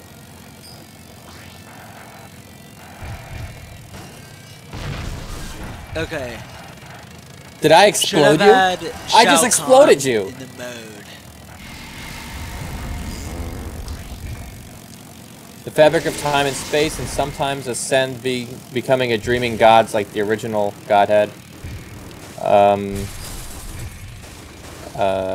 Yeah, I'm trying to drive. Real quick. I'm messing up in my driving. Yeah, I'm messing up my driving from reading. Wait a minute. Should have had Shao Kahn in this mode. I wonder what his car would have looked like. Oh, it would be a horse. Remember, like in Annihilation? Yeah. Which was supposed to happen when a creature in the dream of a godhead finds out what's in the dream. Wait, what? Wait, that's continuing. Pronounce Kim, not Shim. Are people or creatures who discover that they're part of a dream and not real independent beings, instead of ceasing to exist, which is what is supposed to happen when a creature in the dream of a godhead finds out in the dream of a godhead.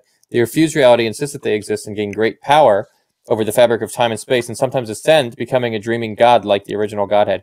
Okay, this reminds me of Inception, where when the people in the dream find out that they're not real, right? They like start just attacking all the people who come into the dream. Yeah, okay. Yeah, cool, good stuff, man. I don't know, because the people in Mortal Kombat Deception talk about the one being, like they know about it, and like they know we're all just dreams, and it doesn't really seem to give them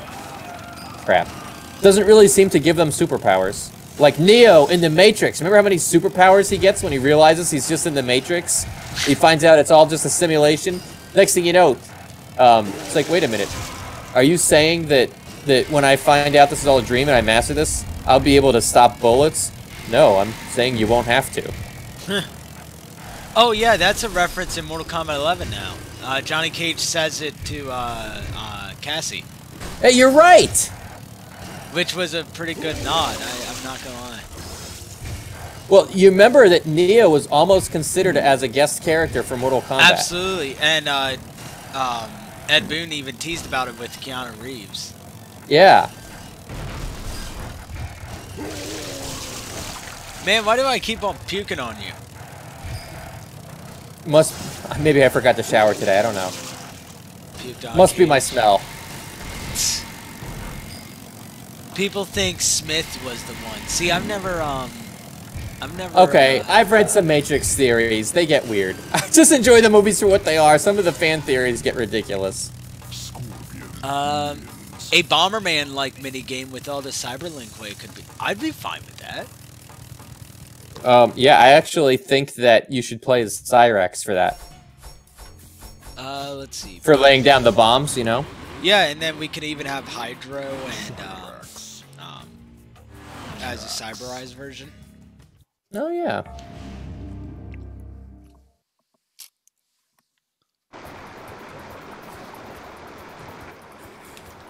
A lot of MK characters don't know the One Being existed. Only the Elder Gods and Shinnok, and Shujinko knows about him, and Onaga. Yeah, but also some random NPCs from Conquest Mode knew. They'd just say, oh, will you hear the idea that we were all just, I don't remember what the exact thing is, but he's like, that would mean that we're all just dreams. Oh, ho, ho, ho, ho. He just kind of laughs it off. They don't care. He doesn't get superpowers out of it. He doesn't become the Neo. He doesn't become the One.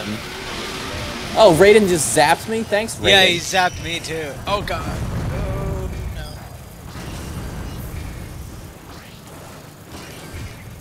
Why did I do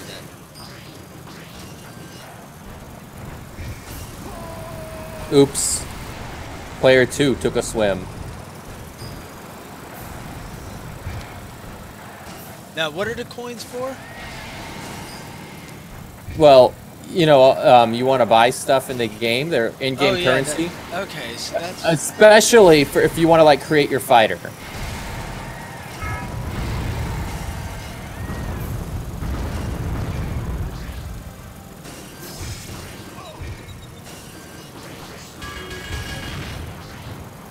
I exploded Sub-Zero! Yay! I did something. The Onryo to the... Oniro! Oniro. I know what he meant. From Defenders of the Realm, he was like the Grandmaster of the Lin Kuei on the cartoon show, but in the games it was someone totally different. Yeah, it was Sector's dad. Yeah. Okay, they would later say he's Sector's dad. Yeah, it's true. You forgot to unlock Dagon. Yeah, I knew there was one more that I was forgetting. Someone offered to look up the Dagon code for you, but I think you had it though. Well, I didn't even see it on that list. I was too close to the edge.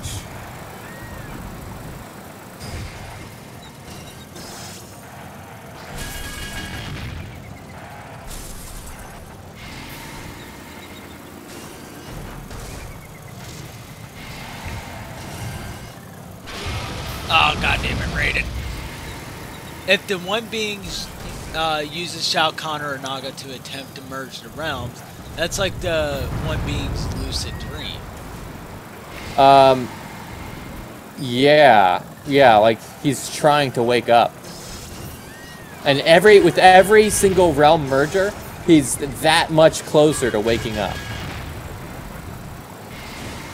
But you know what? If Armageddon occurs, that would also probably wake him up now, wouldn't it? Oh, you motherfucker. You're still in third, though. That is true. That wasn't that big of a setback.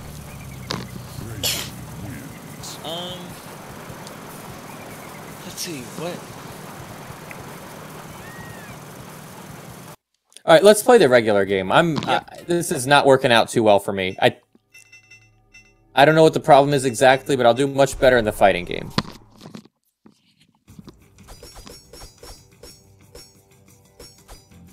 Let's play as...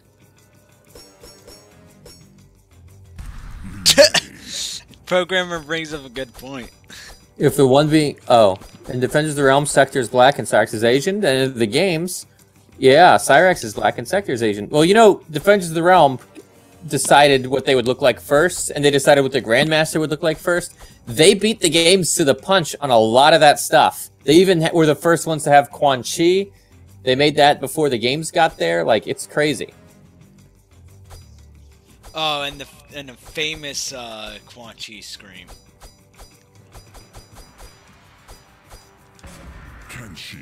Armageddon is probably just a gassy night for the One Being. That was solid as Snake with that little zinger. R1 Alrighty, I'll put it input it after this.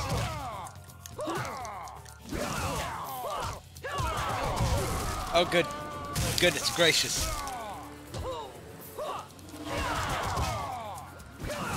God, I do not know how to use this character. Was that a flawless? Yeah. Dude, that's what I'm saying. Lee May is great. She really is a she-devil.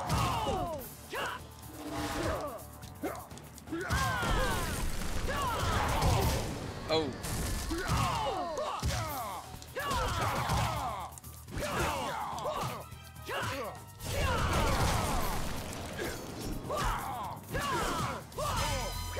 Oh yeah, that's right.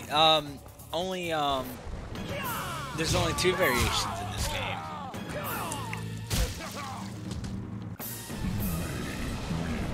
Yeah, right. Fighting styles? Yes.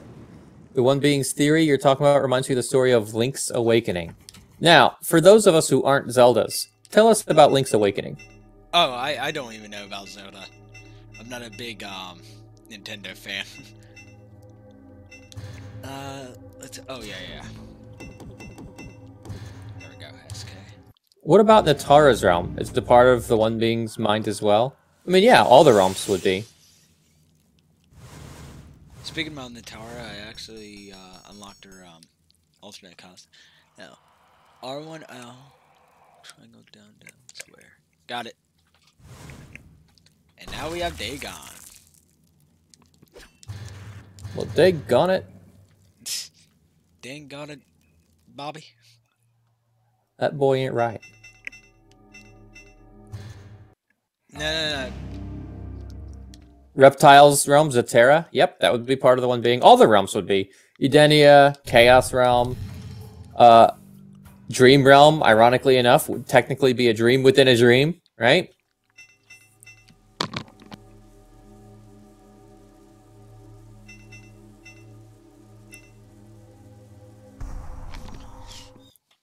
Oh man, you know what? Let's do Brothers Fight.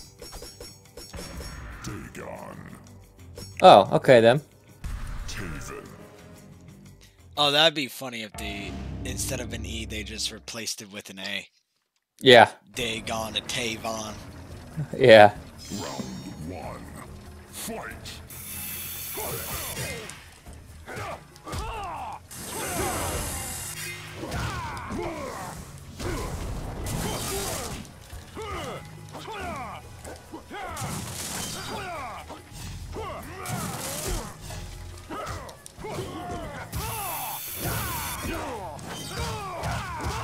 Oh, nice.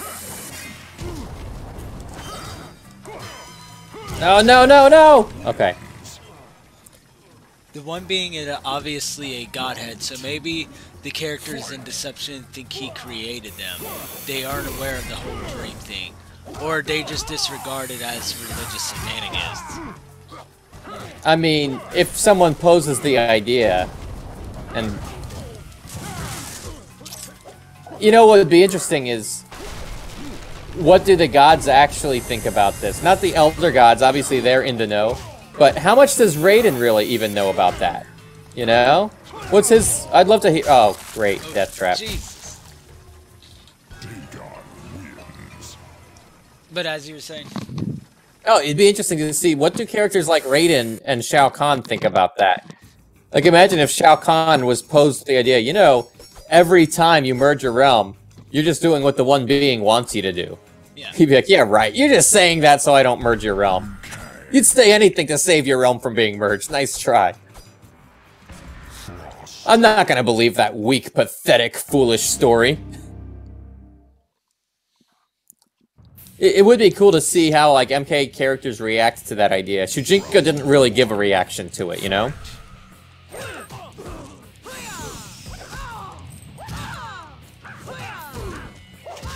Remember, if you notice any lag, just tell me. Okay. I'll pause it. It would be ironic if Raiden was the One Being the whole time. Yeah, come on. No, the One Being is better when he's not conscious, you know. All the realms are really just parts of him.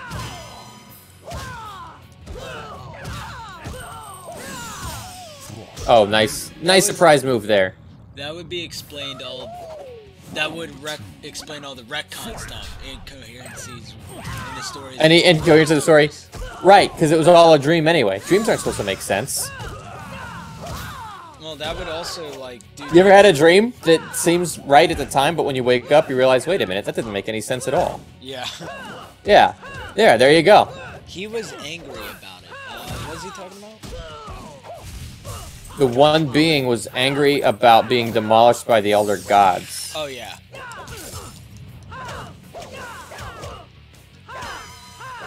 Liu Kang wins. Round 3. Fight!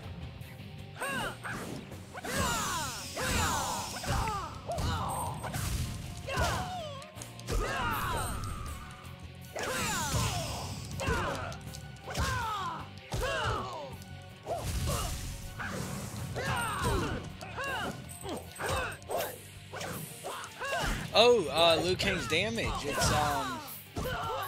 It's a skull. I'm sorry, Oh, Liu yeah. Kang's what?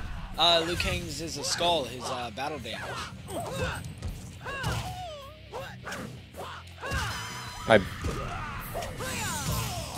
What do you mean?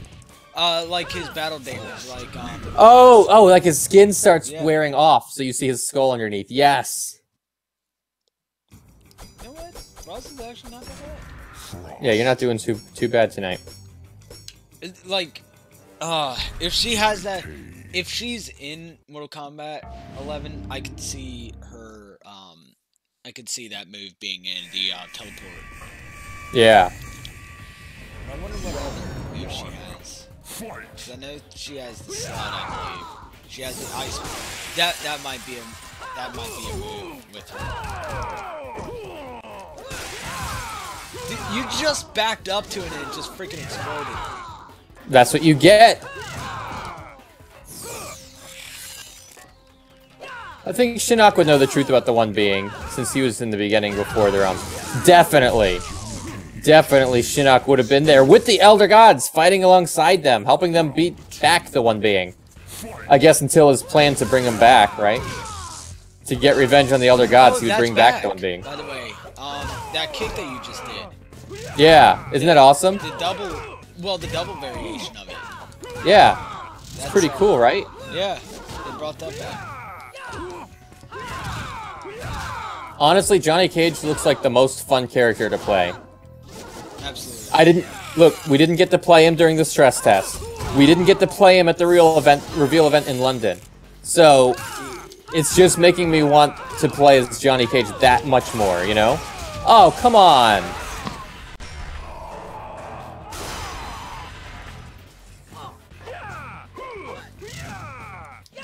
Finish her! Oh, we have some problems with the emulator. Legs. Fatality. There we go. Fatality. I want Shiva for MK11. Yeah, why not?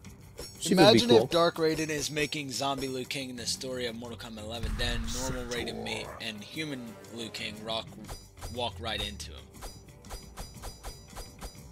They need to do that.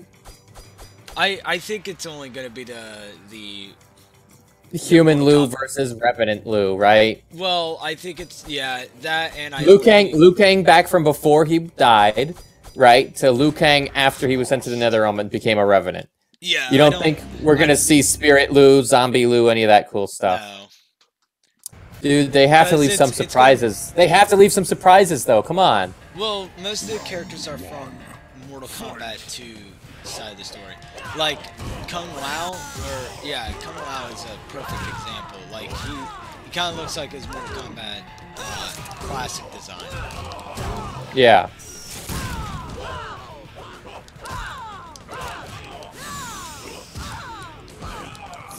So, I don't remember if I told everyone what kind of controller I'm using, but I have a PS2 gamepad wired through a USB port. It's freaking awesome. I love it. PS2 is still my favorite. That was a combo. Will it be enough, though? I don't know. Your Frost is really good. In Mortal Kombat 11, you can recreate the Mortal Kombat foreskin of Johnny Cage. Yeah. Whoa! We did not call it foreskin. He calls it the Mortal Kombat 4 costume. That way you don't accidentally say foreskin by mistake. Yeah. I just realized that. Yeah, so let's just do ourselves a favor and let's cut foreskin from the conversation, okay?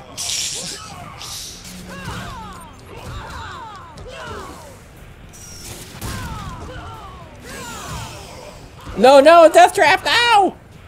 Oh god. Bring back the unpopular characters to mess with people. Honestly, Carlos Rodriguez, welcome to the chat, buddy. I gotta tell you something. All the unpopular characters become popular if you leave them out long enough. Yeah. Look at Su Hao. Look at Su Hao. I mean, come on. I mean, I think he can be redeemed. They just give him a new design. Even Farah Tor will become popular if you give it enough time. I think she's a cool. Him and her are a cool concept. They just haven't really fleshed them out yet. Like that new race that we found out about them. Oh yeah, I'll work on that comment after. Thank you. Oh nice. Okay. Okay. Woo! Fatality.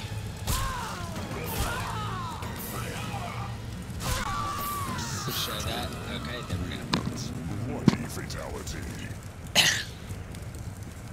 Kai's ending in this game even hints at the one being. Yeah, there's a couple endings throughout, you know, starting with Deception, Armageddon, maybe not 9 so much, but X.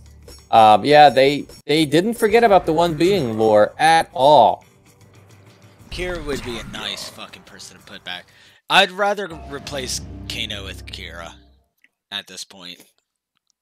Or, I'd like to have seen Kano's son. If they did do him in this game, they would have. I know. They're probably gonna mention it in his ending again. What do you think?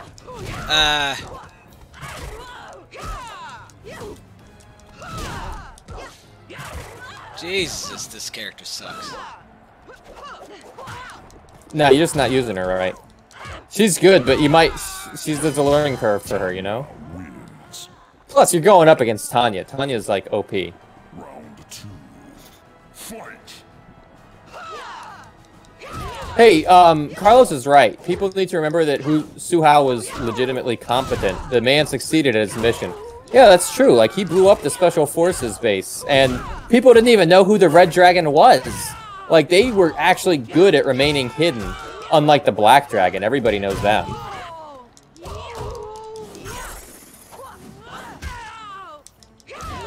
Alright, you're doing pretty good. Nice work. What if Kano's son... What Solid as Snake asks, what if Kano's son turns out to be a good guy? Yeah, it could. Just because you're a bad guy doesn't mean all your kids are gonna be bad. Right? We don't make the sons pay for the sins of the father.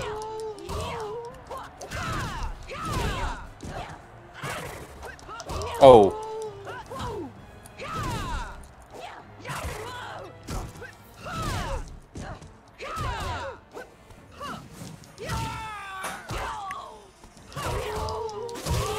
Oh! Darn you! I didn't even mean to do that Kano ball. Yeah, you owe me an apology for that. Sorry. And Mortal Kombat 11 should end with a constellation of mocap flashing in the sky, and then mocap coming down with the power of all the stars saving the day. Look, I'll be honest with you. I think we talked about this before. Fuck it, I'll play it as Good for you, man. Dude, I always liked mocap. I never understood all the mocap hate. You wouldn't have any 3D Mortal Kombat games if it wasn't for mocap. I mean, you know what I'm saying. But I didn't like his ending, and I think we talked about this before. Maybe not. But the idea of somebody turning into a constellation doesn't make sense.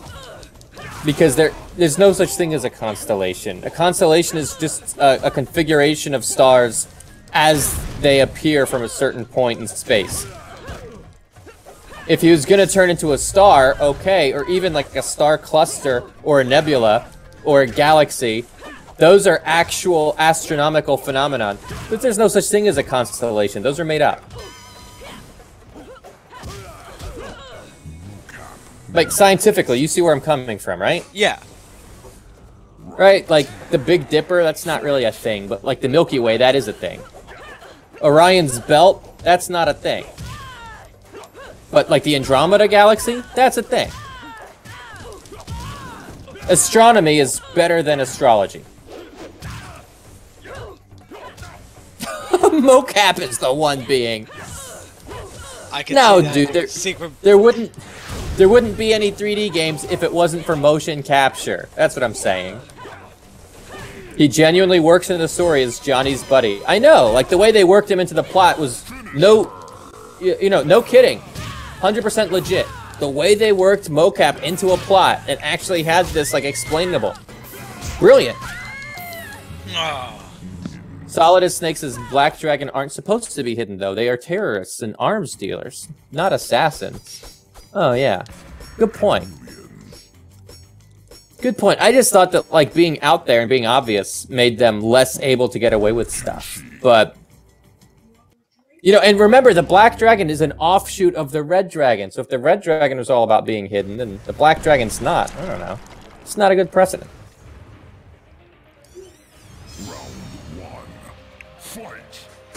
A character who can actually tolerate Johnny Cage would be unique.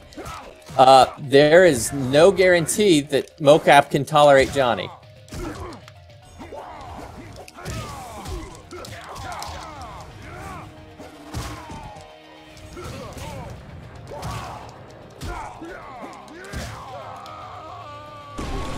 Oh, dear, gee. I wonder if there are real-world religions in the Mortal Kombat universe. I believe there are. That's a good, that's a good question. You know, Kira, you remember her deception bio? It said that she was in the mountains of Afghanistan, like, dealing with terrorists or something, and it's like, whoa, what? Little dark, considering it'd only been 3 years after 9/11. 9/11 was in 2001, and Deception was out in 2004. So just 3 years later, Kira is dealing with the terrorists in Afghanistan. It's like, whoa. Yeah, I believe there would be.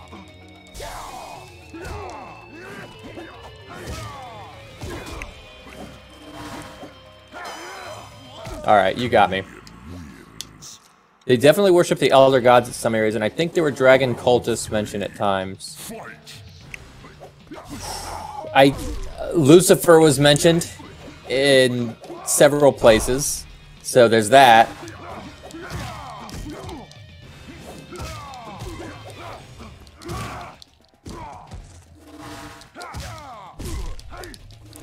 A story about a normal guy getting tossed up into the middle of all the MK stuff and trying not to die, like what they set up mocap in Armageddon, is genuinely a good story idea. You're right. Yeah, and I think they gave that to Stryker.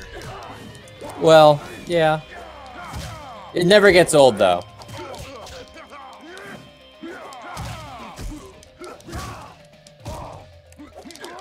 Oh, nice. Nice. Blasted the race my ass.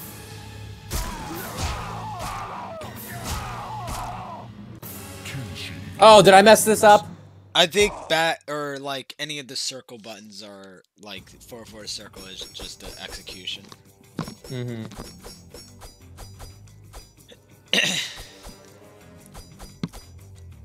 God, Raika looks so good in here. Isn't that basically Shujinko almost? I disagree. I don't think that is Shujinko. I think Shujinko has heard about Mortal Kombat, known about Mortal Kombat, trained for it his whole life, then was given the power to absorb everybody's fighting styles and superpowers, and he, like, took everybody's powers. Like, as he was a teenager, he was already, like, signing up with the Lin Kuei and stuff like that. No, I don't think that's Shujinko's story. I disagree. I think the idea of somebody being, like, a regular guy, you know, just living his life, doing very ordinary things, and all of a sudden finding himself in the middle of all this, not preparing for it, but just finding himself in the thick of it at some point. I think that fits Striker, yes, but that was during an invasion. I think mocap, even better.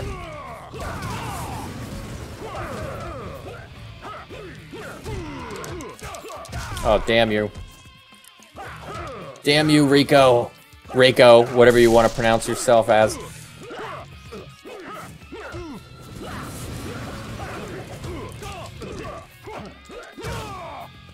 Wouldn't it be great if they bring back Shang Tsung? I really hope they do. How did that not hit? You're just a terrible shot. Oh, okay, you got me. Shinnok defeated Lucifer. Yeah, he exists in the MK universe, or did, but was killed by Shinnok. Yeah, but remember, nobody really dies in Mortal Kombat.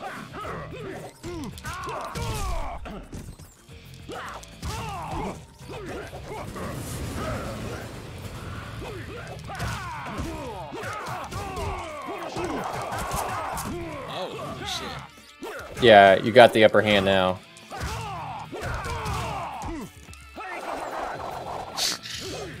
I guess it only does that so range.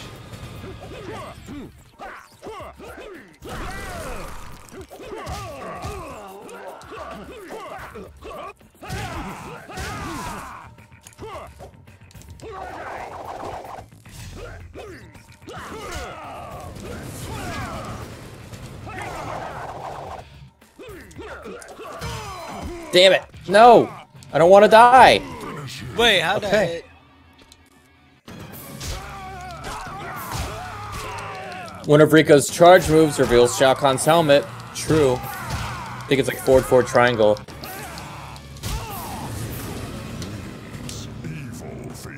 What's up, Van Xana?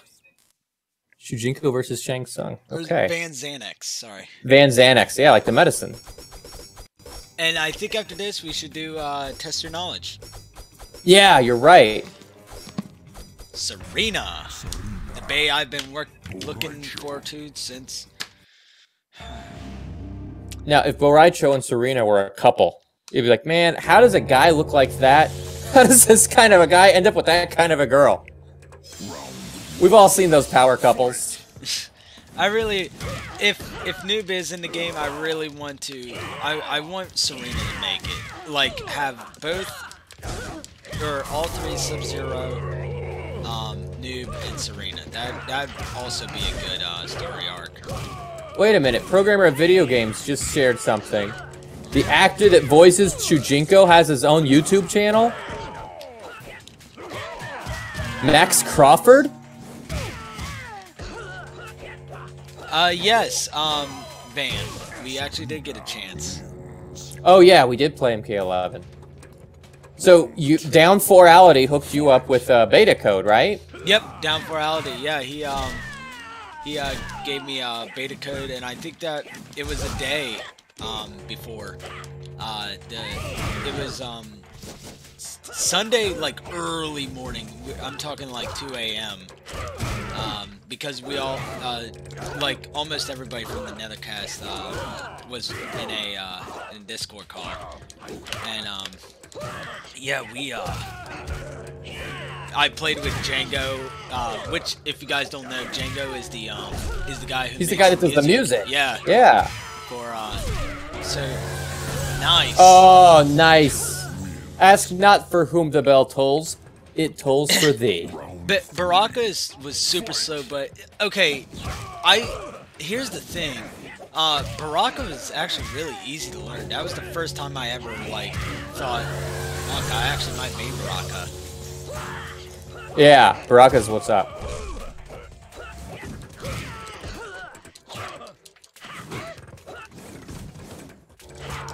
I really like the music for this stage too. Alright, you got me.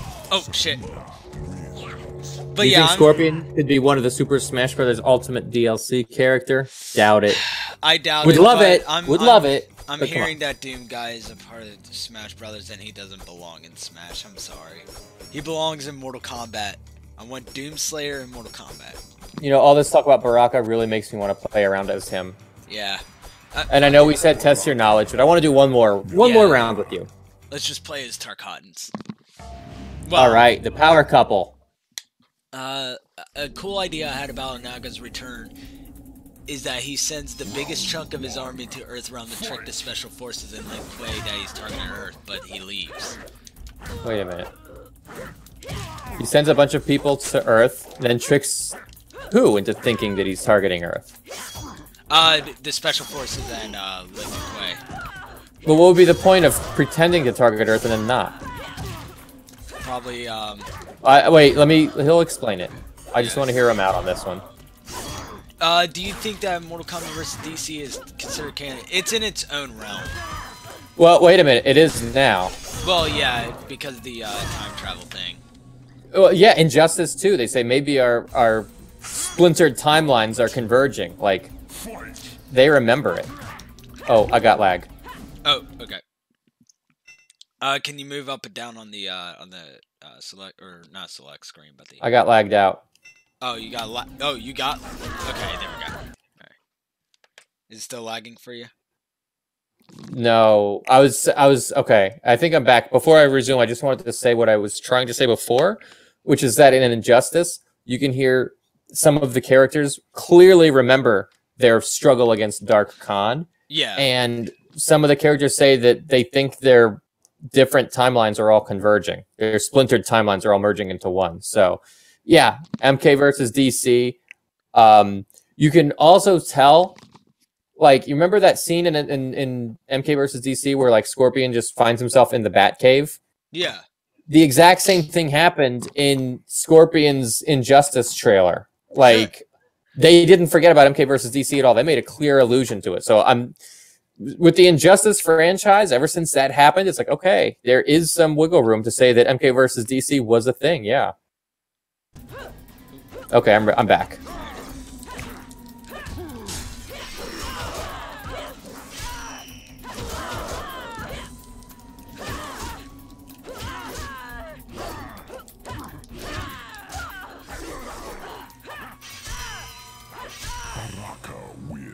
In MK11, Raiden said he had a nightmare about a capped person. Yeah. Caved person, yeah. That makes more sense. I think that was with Sub-Zero, too. He was yeah, maybe he thought it was a dream. What is it? A man who can bend steel, or Caped Wonder, sorry. There you go. Yeah.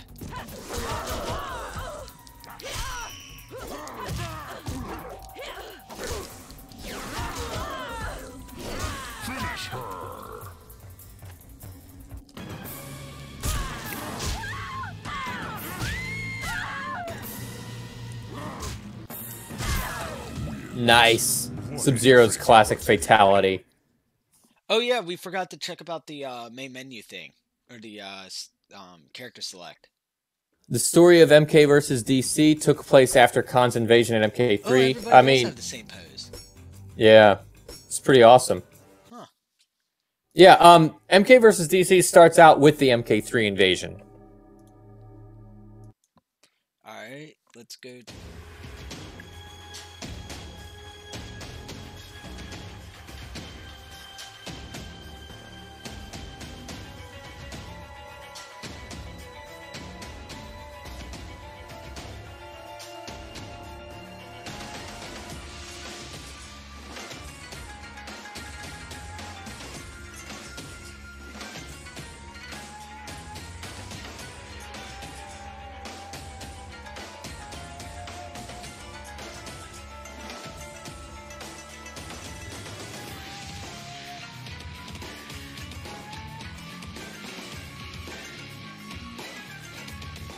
Let me make sure about this real quick.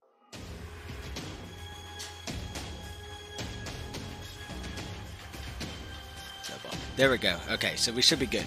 So, as everybody knows, this is test your knowledge. Now, if I was everybody, I would restart the stream. Oh yeah, refresh. Yeah, refresh. Or Control and R. That's another way to do it. Yeah. F5 does it as well. So anybody that's participating, please refresh your page because we are going to be starting in, I'm going to say, about 30 seconds, so it'll be enough time for everybody to ever fresh. Yeah, that'll make sure that you're on the same page and that you have a chance to answer these questions and get your answer in fast. Yeah, so let me bring up the questions real quick. Well, not the questions, but the Mortal Kombat trivia. A lot of his men in Outworld do his real plans, while the Earth forces are focused on the fake invasion. And it's only up to a minor faction of the Outworld to and what remains. Oh, he's talking about the Outworld War. Oh, okay, so everyone thinks he's going after Earthrealm, and really he sneaks into Outworld and invades that. Yeah. Yeah. In 2011, the DC Comics universe has rebooted with the time traveling in the same year that Mortal Kombat 11 rebooted with time travel. That is weird. No, that's very interesting. It makes you think that it might have been part of a coordinated effort on Warner Brothers' part. You know what I mean? To get all their franchises rebooted into the same continuity, more or less. Yeah, because now they're putting Watchmen in DC's universe. Which a lot of people who are like Watchmen purists were totally against that, because they said Watchmen was so great as its own standalone thing that to try to bring it into the mainstream DC universe in any way and continue them with any sort of a merger would be to do with the original series an injustice, you know? Yeah. Which I'm not gonna lie, I really do like the Watchmen. I first watched the movie, and everybody said, "Well, what did you watch the movie for? Go read the comics." So, of course, there was the giant graphic novel at school, and I read the entire thing, and there's a whole lot more story with it. There's a lot more characters within. Of course, there's some no-name nobodies like on the street, and it's a pretty good read. I'm not gonna lie. So I was kind of happy about the Watchmen merge. But let's see what Oh yeah, questions. So you do have the questions in order, right? Yeah. Oh, did you want to read them, or do you want me to read them? Oh no, you. Okay. Well then, question 1. What was the first game in which Johnny Cage uses his catchphrase, "You got caged"?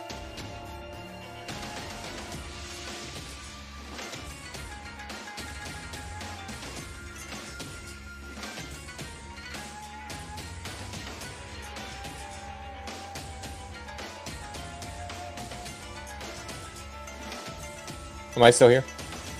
Yeah, you're still here. Okay. I was like... Oh, Programmer got it right. Nice. So, Programmer, you are literally up by 8 points right now. And Jared is up by 7. So, you just broke the tie.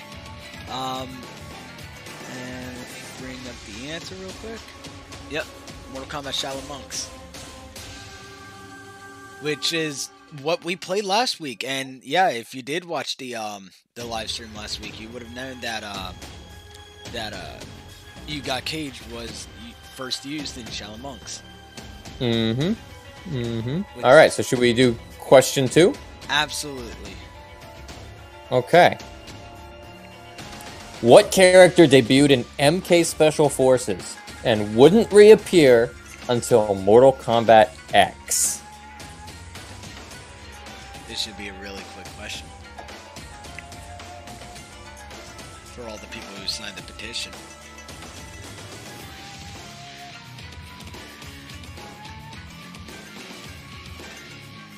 Yeah, but everybody's MK knowledge is a little different.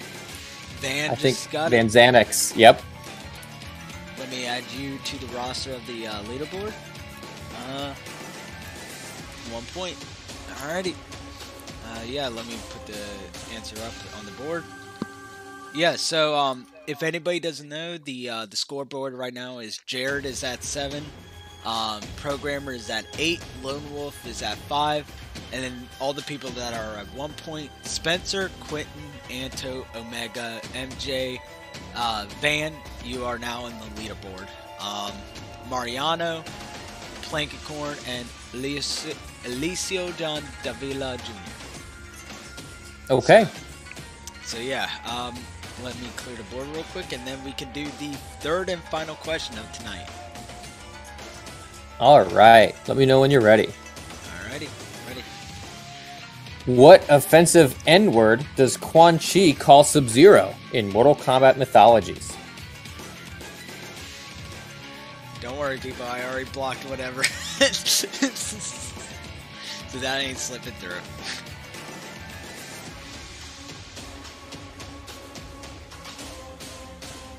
And God, I hope it is blocked. But oh wow. Okay, I guess programmer got it first. There you go. So damn, dude, you are up by 9 fucking points. Now don't worry, there are still, let's see, we still got Mortal Kombat 9. Or no, we got Mortal Kombat versus DCU. We're actually going to do 2 episodes of Mortal Kombat 9 for the mere fact that the story mode. I think Mortal Kombat 9 is going to just be a complete story mode playthrough for, you know, just to get everybody caught up on Mortal Kombat story. For this timeline, not the but okay. Let's see. Yeah, because actually, Awesomeness Destroyer says his showed up first, but I don't see his at all. Wait a minute. Programmer video games. Is the chat skipping his? What is that? Not sure. Because I see it in the chat, but I don't see it in your YouTube video that's like saying what the chat has. That's messed up, man. Let me. Let's see. Chat box. No source. No visual settings. Always show messages. Well, they're not supposed to disappear, but.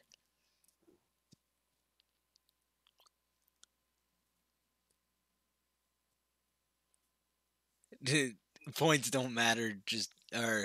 Don't matter. Don't be a ninja. I will say this. Even on my end, I do see it come in first from the programmer of video games, and then the Awesomeness Destroyer came in second. That's just how it loaded up for me. Yeah.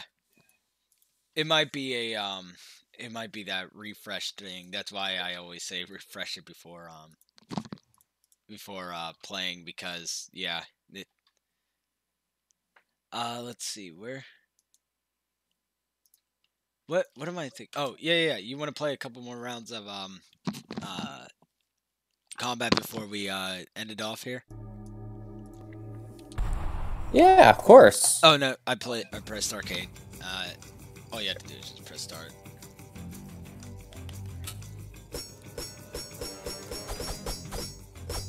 Yeah, you know what? I will play him. Striker. I do love this costume though. I think it's. Oh yeah, for shizzle my nizzle. Don't get toasty about it. This stage. Yeah, isn't it great? He almost has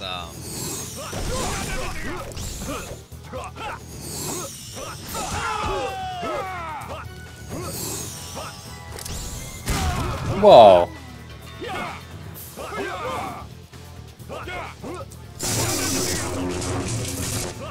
Don't tase me, bro. Oh, I get that reference. That's a really old reference.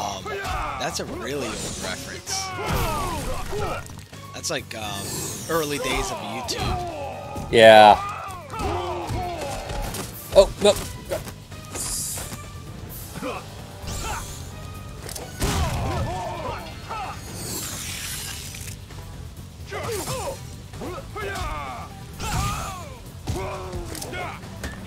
Yeah, but it went viral. Like, I think everybody knows it. Oh yeah. Vanilla Chimp says loves the channel. Thank you, Vanilla Chip. He means your channel, right? You mean the Survived Combatants channel? Well, I mean, it could be considered both of ours now, because this series is basically both of ours. It's a great series, too. Yeah. Just like really get into each game one at a time and get fully into it. I wish I would have known about Parsec faster. That's okay. I'm glad you told me about it. Dude, I've used it with other people too. Like, this is awesome. I'm really glad you told me about it, like, for real. Yeah, this is an amazing program. This is supposed to be a death trap, but I can't kill you. Oh no, you're not gonna get me. No. Fuck that.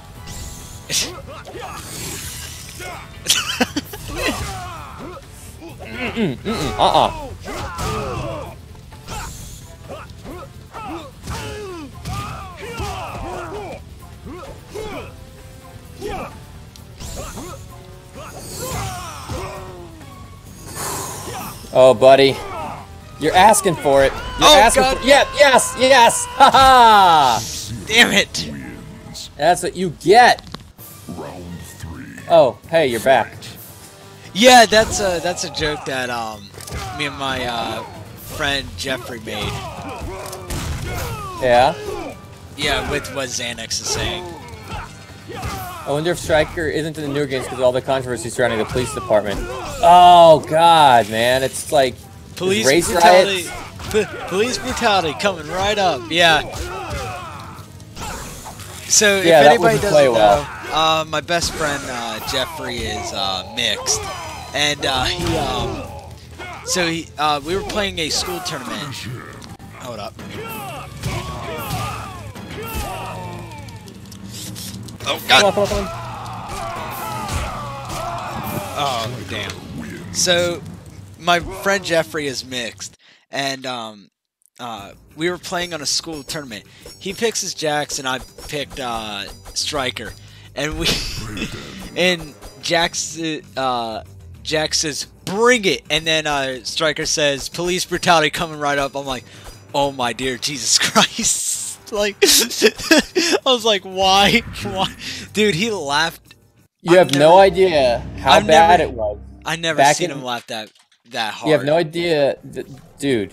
Survived combatants. It was even worse in 1995. Oh yeah. When we were right in the thick of the race riots. Yeah. Try to imagine what the LA arcades were like. Right after the Rodney King thing, height of the O.J. Simpson controversy. Like, you have no idea. And now look at all of us. We're all happy. Well, most of us are happy. Yeah, that's a very tiny percentage probably aren't.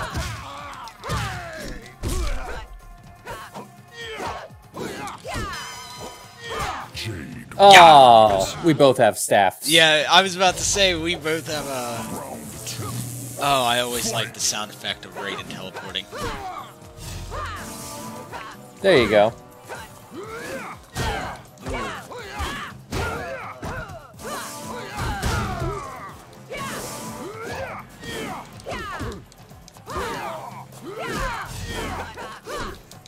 But about the Mortal Kombat 11 beta, I'm kind of not happy with what they did with Scorpion, because they. What do you mean?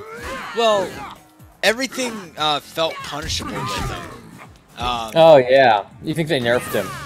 Yeah, well.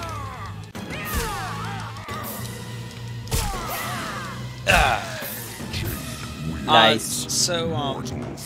Everything that he did was super punishable. They took out his Hellfire, which, if anybody doesn't know, I think I could do that on stream. If anybody doesn't know what Hellfire is, he's had it since Deadly Alliance. I don't think he added it in 4, but I think it was Deadly Alliance that he had. No, it was 4. It was he had 4. Hellfire and okay. It was like down, forward, low. Oh, you know what? He rips off his mask and he blows fire at you through his mouth. Yeah. That he does that. No, yeah. Not that one. I'm talking about. Let's see. Yeah, this. That one. That is Deadly Alliance. You're right. Yeah.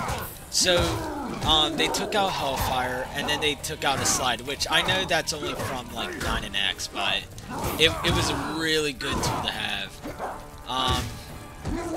But I did get used to him, but overall, he needs some buffs. I think some of his frames should be faster.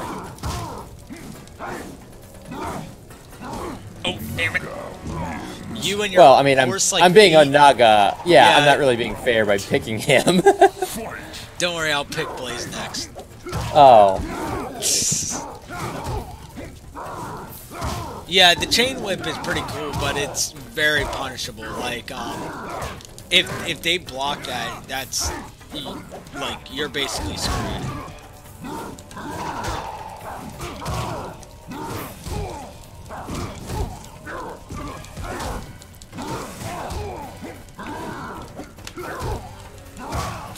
Yeah, I do want to see his fatality, though. Oh. Oh no, wait, I can't do it! No! Oh, yeah, because you knocked him down. Okay, sorry. So Can't is do Reptile fatality. or Naga? That's a question for you, Tab. Yeah, as far as I can tell, Reptile and Onaga became separated. So, instead of possessing Reptile, Onaga's soul went back into his own body. And now he and Reptile can be separate characters. Havoc. Since Mortal Kombat Armageddon was made before MK9, one question why Raiden doesn't have his amulet. In the terms of storyline, how does Raiden even get it in Mortal Kombat 9 if he's always had it? Why didn't he just use it to stop Shujinko from awakening Onaga? You know, whenever you notice something like that, a wizard did it.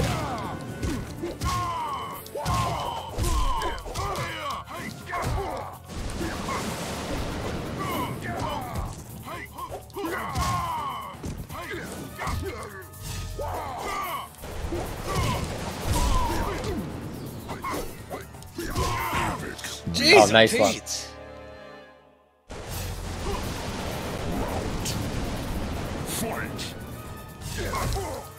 Oh, I'm definitely a fan of the 3D characters. But I just feel like there was too many of them. But if you were able to rewrite them, like I felt like Cobra should have been in that MMA story arc with Cassie and Jackie in the comics. Hey, yeah. I He would have been a good fit for that. I don't know why they didn't do anything with him. But now they just killed him off. And then We'll see if that's canon. You talking about like Aaron Black killed him? yeah. Alright, let's do one more. Yeah. And then we'll go back to the reflect and recollect screen. I will say this, finish out of it. all the characters he's talking about, like Darius, Mavado, I really Mavato's do really like... cool. Actually, I do like Astra's story the best. I Not like gonna lie. Like, the idea of taking demons and then trying to turn them good. yeah, Or trying to and purify... she's- Not really that, but trying to purify herself by killing demons, I should say. It's pretty epic. Hotaru seems really, really cool. Nate Lure asked, and I think he might have asked this once already, but do you remember when Scorpion. Sub-Zero, Liu Kang, Jade, and Melina broke the fourth wall? One. Fight. Do you remember that? No.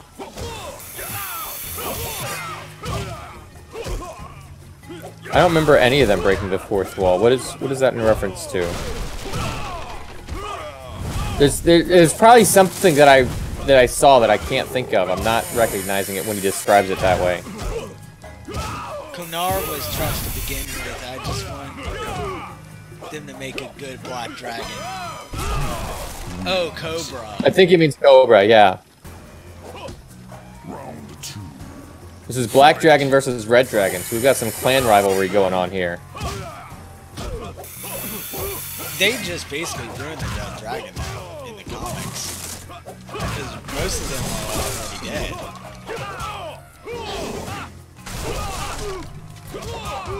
Yeah, I mean, just because they wanted to show some gory death scenes, but... Yeah, I'm not for that type of writing for the mere fact that that's not how I see it.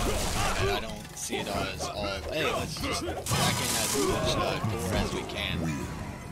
I mean, yeah, there is To a point it is. There is fatalities, but I mean, imagine if they made a Mortal Kombat movie and all they did was just say, hey, we're gonna do this kill. Basically, just turn it into a Saw movie. Like, Okay. So let me ask you this: programmer of video games is talking about one being. He says, like in a Brusque Poet video, they're having a discussion about whether the Elder Gods or the one being is stronger. And he says the one being is weak, and what's our opinion? You want to answer that, or you want me to? You. Alright. I say the one being is obviously very strong, because you've got all the Elder Gods against one being. Like, why does it take all the Elder Gods? Why not just one Elder God to deal with them? Why does it take all of them? Why did they have to invent the Kami Dogu and forge a special weapon just to deal with them?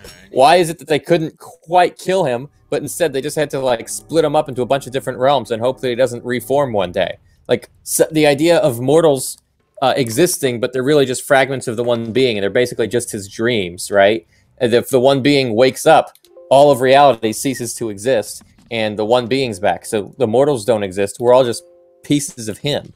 All of our consciousness are basically just dreams that the one being is having. The Elder Gods couldn't quite really get rid of him, and he could reform at any moment. All that happens is characters like Shao Kahn and Onaga are like being subconsciously manipulated to want to merge realms, and as soon as they do, if they merge enough of them, the one being comes back. The Elder Gods are like scared shitless about that happening. I would say the Elder Gods are the weak ones, and the one being is the strong one. What do you think? Absolutely, yeah. I feel I was about to make the same point that you were, that it took all of those, or all the Elder Gods just to split him up and defrag him. It's yeah, I would say it took all of their combined might, all of them making a special weapon just to deal with him, and even then they couldn't make a permanent solution. Like, I think they're pretty much outgunned. Yeah. I think the one being's got the upper hand, even though he's down, but he's not out. Yeah. So let's see, what else do we have here? Mortal Kombat Beta, of course. Next week, the 28th. So next Thursday, is the beta. So if everybody doesn't know, I think I think if you go up to GameStop, and I think if you just say, or if you ask for the code, if you've already pre-ordered it, I think they will give you a code. Now, I don't think it's right now, but let me check Ed Boon, because I know he's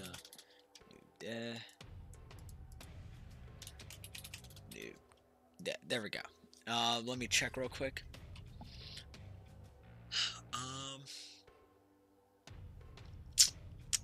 Okay, so find details here. So the beta. Okay. More information on the beta. Okay, can I please click on it? Okay. How do I redeem the beta code? Oh yeah, I already know about that. Pre-order beta. Okay. How do I get access to it? Please make sure your retailer is offering the beta before you pre-order. Oh. Whoops. I didn't do that, did you? No, but I highly doubt that GameStop wouldn't start hosting beta codes, though. That's like a please note that you will be able to redeem your beta code, and that if you pre-order a digital copy of Mortal Kombat 11, you so any of the digital users, which I'm not a digital user because I like having physical copies. I mean, fuck, I already have like 2 copies of Resident Evil 2 and like a gajillion copies of Mortal Kombat X, but that's besides the point. But yeah, if you guys already did buy it digitally, you already have the code. So I guess Thursday. Oh wait, yeah, on the 21st is when I get paid. So I guess on Thursday I'll ask if they're giving out the beta codes. Because I've held on to every receipt I've had, and I haven't gotten a beta code yet. I wonder if you have to go to the store and talk to somebody there and ask them. Yeah, that's what I'm gonna do. I'm gonna ask on Thursday when's the or if they're hosting beta codes. If not, I'll fork up a digital copy. And I don't want to get it for. I'll probably. I don't. I'm already thinking about getting a copy for all systems, but I don't. I don't think about. Every one of my friends has it on PlayStation 4, so. Yeah. Let's see what else. Oh yeah. Xanax. I'm thinking about grabbing that too. I think someone's selling it on eBay for about $50. Oh, Xanax is asking you, how was the meeting with John Turk? Oh yeah, I did have a chance to meet John Turk. I saw him at Combat Con, and I guess I saw him twice at Combat Con, and then once again when the convention was turned into Shang Tsung's Fight Night. So 3 times now. Yeah, he's great. I don't know why you would think he looks out of place at an MK convention, but I thought he looked very fitting, especially when he had the Sub-Zero scar that one year. I thought it was great. I love the fact that he does these events. It's great for all the MK fans. And did you know John Turk wrote a book? I've actually got a copy right here. Yeah, it's about the Bible. It's really cool. He's a big Bible believer. If you want to read it, I can link to it. It's on Amazon. Oh, yeah. Link it's it. called The Trinity Bible: An Introduction to Jesus Christ. So somebody was asking earlier if there's any real religions here in Mortal Kombat. This is about as close as you're gonna get. The idea that Sub-Zero from MK3 he became a big Bible believer, and he wrote a book about it. In fact, I have a copy signed by him. He's an awesome dude. Let's see here. What else do we got? If the Elder Gods were stronger, they would have destroyed him. Instead of they split him apart and don't want to awaken and consider him a real threat, so he must be stronger. Yeah, I agree with that logic. The Jade's trailer for Deadly Alliance. Wait a minute, Nate Lore, he answered that question we had earlier about them breaking the fourth wall. He says the arcade game fatality, the cameraman attacked by Scorpion, Sub-Zero, and Melina. Do you remember what that's a reference to? I think he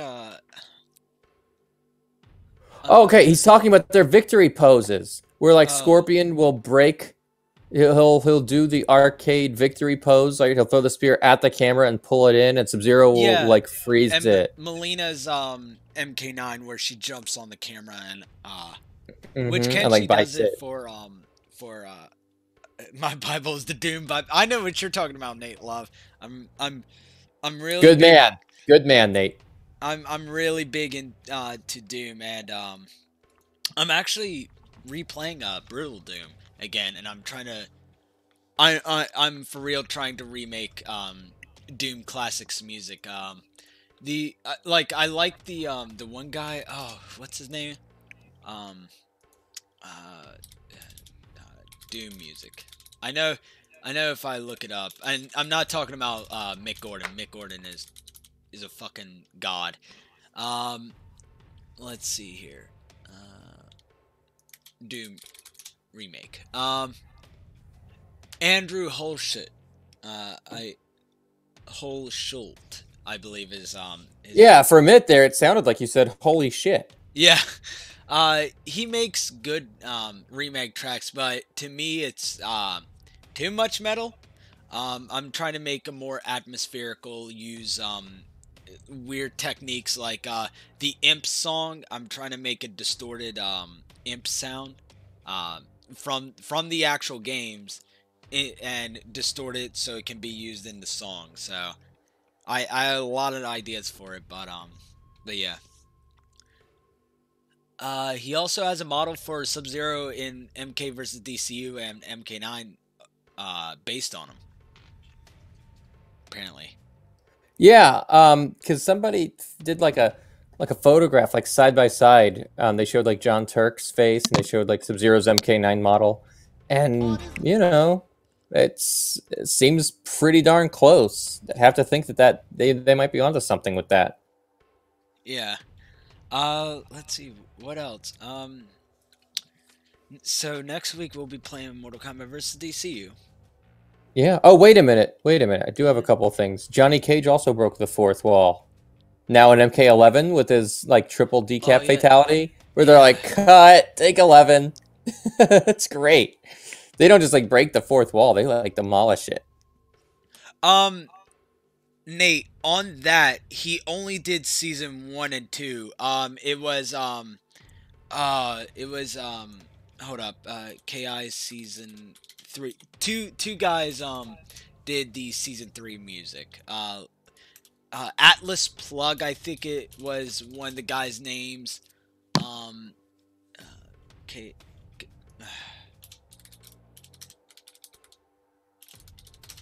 Killer Instinct season 3 music. Cell Dweller and Atlas, that's what it was. Yeah. So that was the that was that. My religion. That should be a new meme now. My religion is the demonic whispering text walls in Skyrim. That's funny. That's funny. Not gonna lie. But yeah. So everybody, beta is next week. Of course, now Mortal Monday is on Monday, so we won't be able to talk about the newest beta. But we did talk about the very closed beta. Again, thank you Down Forality, if you ever do watch this, for giving me a code. So let's see here. What do we got? Which actually does fit in perfectly. Of course, the week after the public, I'm not gonna call it the beta, the pre-order beta. Yeah. We will be starting Mortal Kombat 9, so it's good to talk about Mortal Kombat 11 beta during Mortal Kombat 9. So that, I feel like that's pretty cool. And then yeah, so Mortal Kombat vs DCU. Now I don't know if you have to do anything different with the Elgato and what's it called?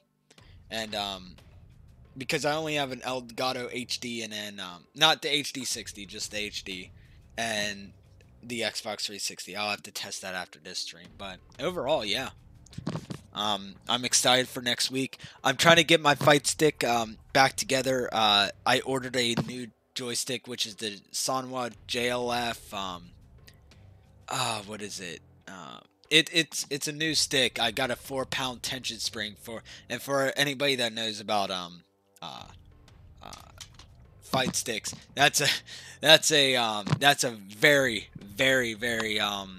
hard, like it's very hard to maneuver with that, which I said that the stick felt too loose, so having a 4-pound spring made it feel like an actual arcade, and an oversized actuator, which is gonna help me a lot. So yeah, overall it feels good. The only problem is, and if anybody can help me out with it, is that it only jumps up and does a diagonal to the up and right. It does a back jump. So left doesn't work, right doesn't work, and down doesn't work. So I'm probably gonna have to contact Sanwa about that. So let me see. Sanwa Denchi, yeah. So after this, I might have to contact him.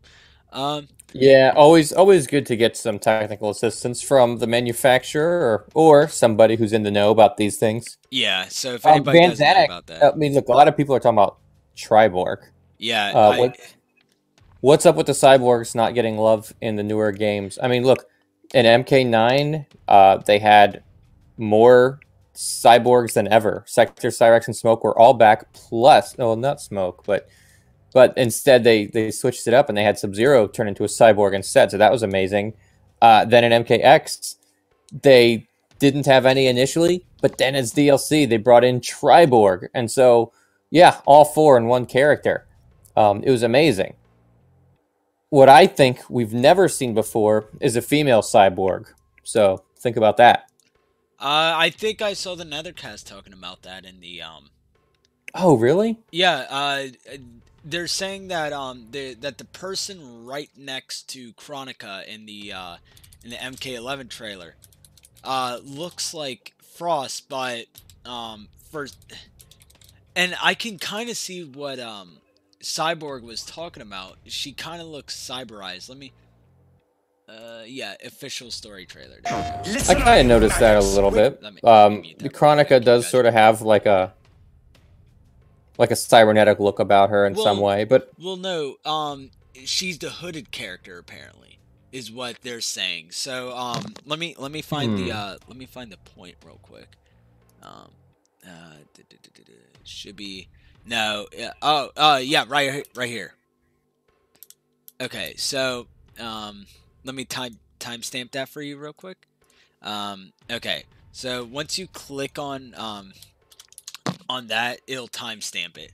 So apparently that hooded figure right next to her looks like, or is supposed to be Frost.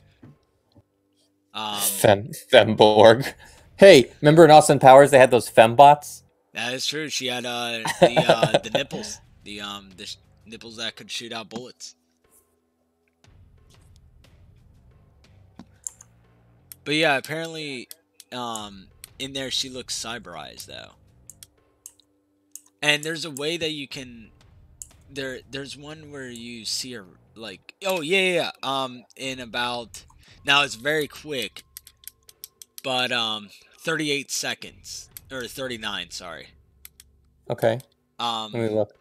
Oh wait, no, she's human. I'm seeing it. Yeah, it is Frost. Like that yeah. Okay, never mind. She's not cyberized. That is definitely Frost because of the mask. So it is weird that she's working with Chronica, but yeah. Yeah, I really can't wait to play story mode. I really want to sink my teeth into that one for sure. Absolutely. Let me let's see, what else do we have? Oh yeah, we're about to close up here. So yeah, overall this was actually very fun to play. So of course next week is Mortal Kombat versus DCU. We're gonna be playing the arc. Now me and Tabmok can't play together on that, but you know what? That is okay. I'll be honest. I just realized today actually that when I come back from C2E2, so C2E2 is like Friday, Saturday, Sunday. yeah. And I'm flying back Monday, actually Monday night.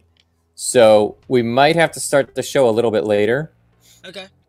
In fact, I might even do this show with you while I'm in my car, while I'm driving home. I don't know. That might be the best time, just to make sure that we can start the show at a normal time. But what's amazing is we have the technology to do that. Like, we can do a call over Discord. I can keep an eye on the YouTube chat, and I'll let you concentrate on your video game console. So I'll keep an eye on the chat there. Like, this could work, because sometimes, like today, it can be difficult, especially doing like the racing game, to also keep an eye on the chat at the same time. So maybe that'll actually be even better. Yeah. So yeah, we're playing that next week. We'll have a new batch of questions for or Test Your Knowledge. So everything's gonna be fine. And yeah, I seriously can't wait. If you guys didn't know, I did put Jango's links in the description below. Please check out his music. He's so good. Yeah. He's so good. And you know what? How about this? What do you think of this idea? Next week for the MK versus DC, let's make all the trivia questions DC related. Absolutely. Yeah, mix it up a little bit. Do you have any closing thoughts on MK Armageddon? Any last things that you wanted to cover? No. Now, as everybody knows, this is probably my least favorite Mortal Kombat 3D game. I mean, my favorite is, of course, Deception and then Deadly Alliance. But overall, I'm not gonna lie, it's actually not that bad of a game though. Just It's remember this though, when people are asking you like, "Hey, what kind of a roster size do you want to see in MK11?" And not when you think about this. MK Armageddon, you think, well, you know what? I don't want it to be too big. Yeah. There's a thing is overdoing it and throwing every single character into one game. Yeah, you can overdo it. It's true. But yeah, the overall, yeah, it's a good game, man. I'm glad we actually got to play it. Now, of course, we do have let's see.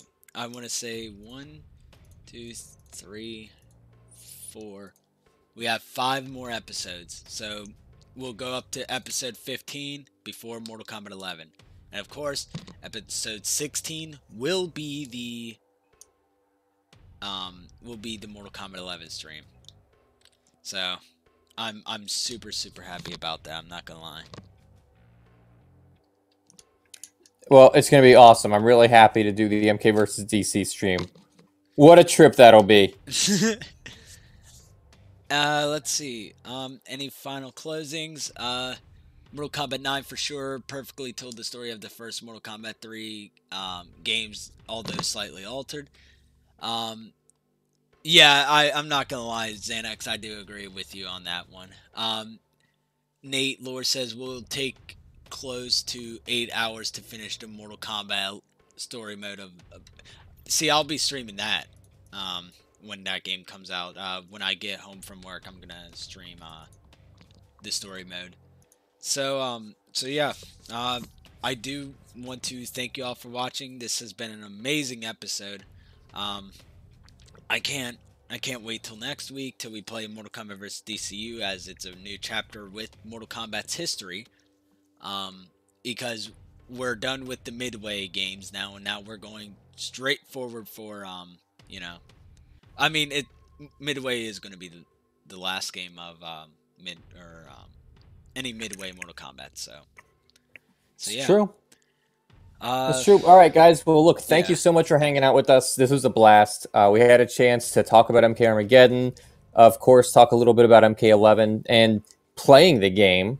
You got a chance to see me and survived combatants here play against each other online, which is just amazing. Thank you again for finding out about the technologies and the software so that we can do this. Absolutely. It's so cool. So cool. And we'll be back again next week.